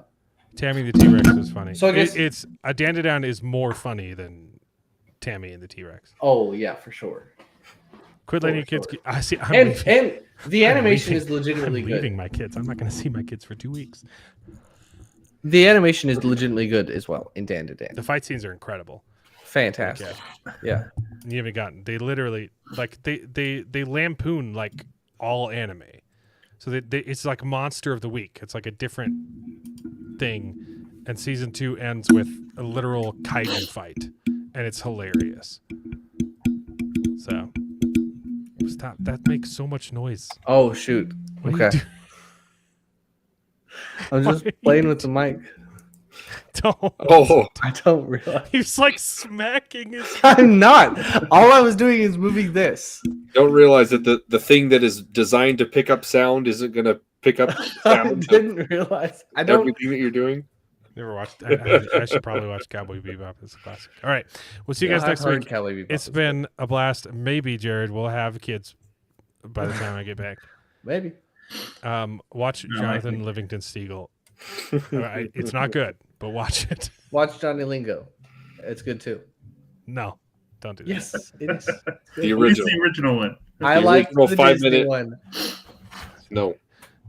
Watch the original and then tell me. Then come back and tell me that the original, the Disney remake, stays true to the morals and the. Oh, No, but I'm that's not sure. But I think it's good. supposed to. It's called Johnny Lingo. If it's called Johnny Lingo, it should be the story of freaking Johnny Lingo. It was. You're right. No, it's not. I think Completely misses the point. it was all right. I'll come back to you. I will watch the original. I'll atone for my sins, and I'll let you know if it's. But as a separate thing, it's still a good movie. Agree. Okay. That's see you next like week. That's like me being ignorant of the source material of Aragon and saying that the Aragon movie was a good movie. When I have the Aragon movie was not a good movie. I've never read the books. The Aragon movie exactly. was not good. I want to see Primitive. I don't need to read the books to know that the movie was bad. The difference is I can think that Johnny Lingo is a good movie without watching the original. I would have had to drive all the way to Salt Lake to see Primitive War though, because it wasn't in any theaters close to me, and I hate Salt Lake. But I think it's streaming now, right? I might rent it. I think so. I think it's streaming. I had it on my watch list. I don't know if that's gonna be streaming. Oh yeah, you can rent it now. I'll rent it. I'll watch it with my dad. For next week are House of David, Dan. I mean, and it's just House of David. Oh yeah, Slow Horses. I'm not going to be able to catch it. I'll try Slow Horses if I can. Is that on? I might be done with season 4 of Slow Horses by now. Okay, that's a start. What episode am I on? Hold on. Okay, we'll check. Hold on. He's breaking up again. I don't know why. I have good internet. I don't know why I'm breaking up. TV shows. Apple okay, TV. I'm gonna have to head out, guys. Yeah, I'm only on episode 3 of Slow Horses. I'm almost done with 6, so. Okay, I'm halfway through. You're right. There's only 6. I can finish. I gotta go. I can finish. Okay, see you guys next week with probably some horses that might be slow and definitely some Davids that are in a house. and probably some nerd news and definitely some. Probably less news. You guys are gonna have to send me news because I'm not gonna be on. Well, maybe I'll be on my phone. I don't know. I'll try looking at the news. See you guys next week. Yeah, see ya. I'm gonna be tired. Bye. Bye. And now it is time to say goodbye. We had a great conversation. It's been fun. But all good things must come to an end, and the goodest ending I can think of is right now, this moment, this night. So I guess we just say goodbye. So, goodbye. Toodaloo. Au revoir. Auf Wiedersehen. Ciao. Ding dao day. But come back next week for more outrageous bloopers. This is the end. Well, there's only one thing left to do. I'm gonna go home and sleep with my wife.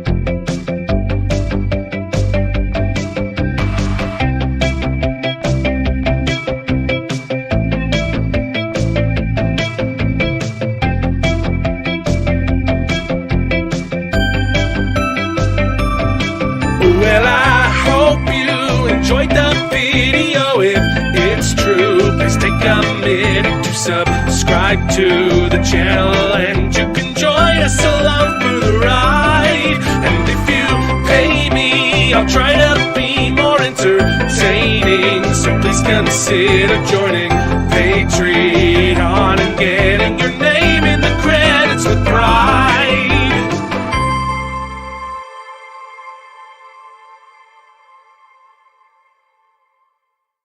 I'd buy that for $1.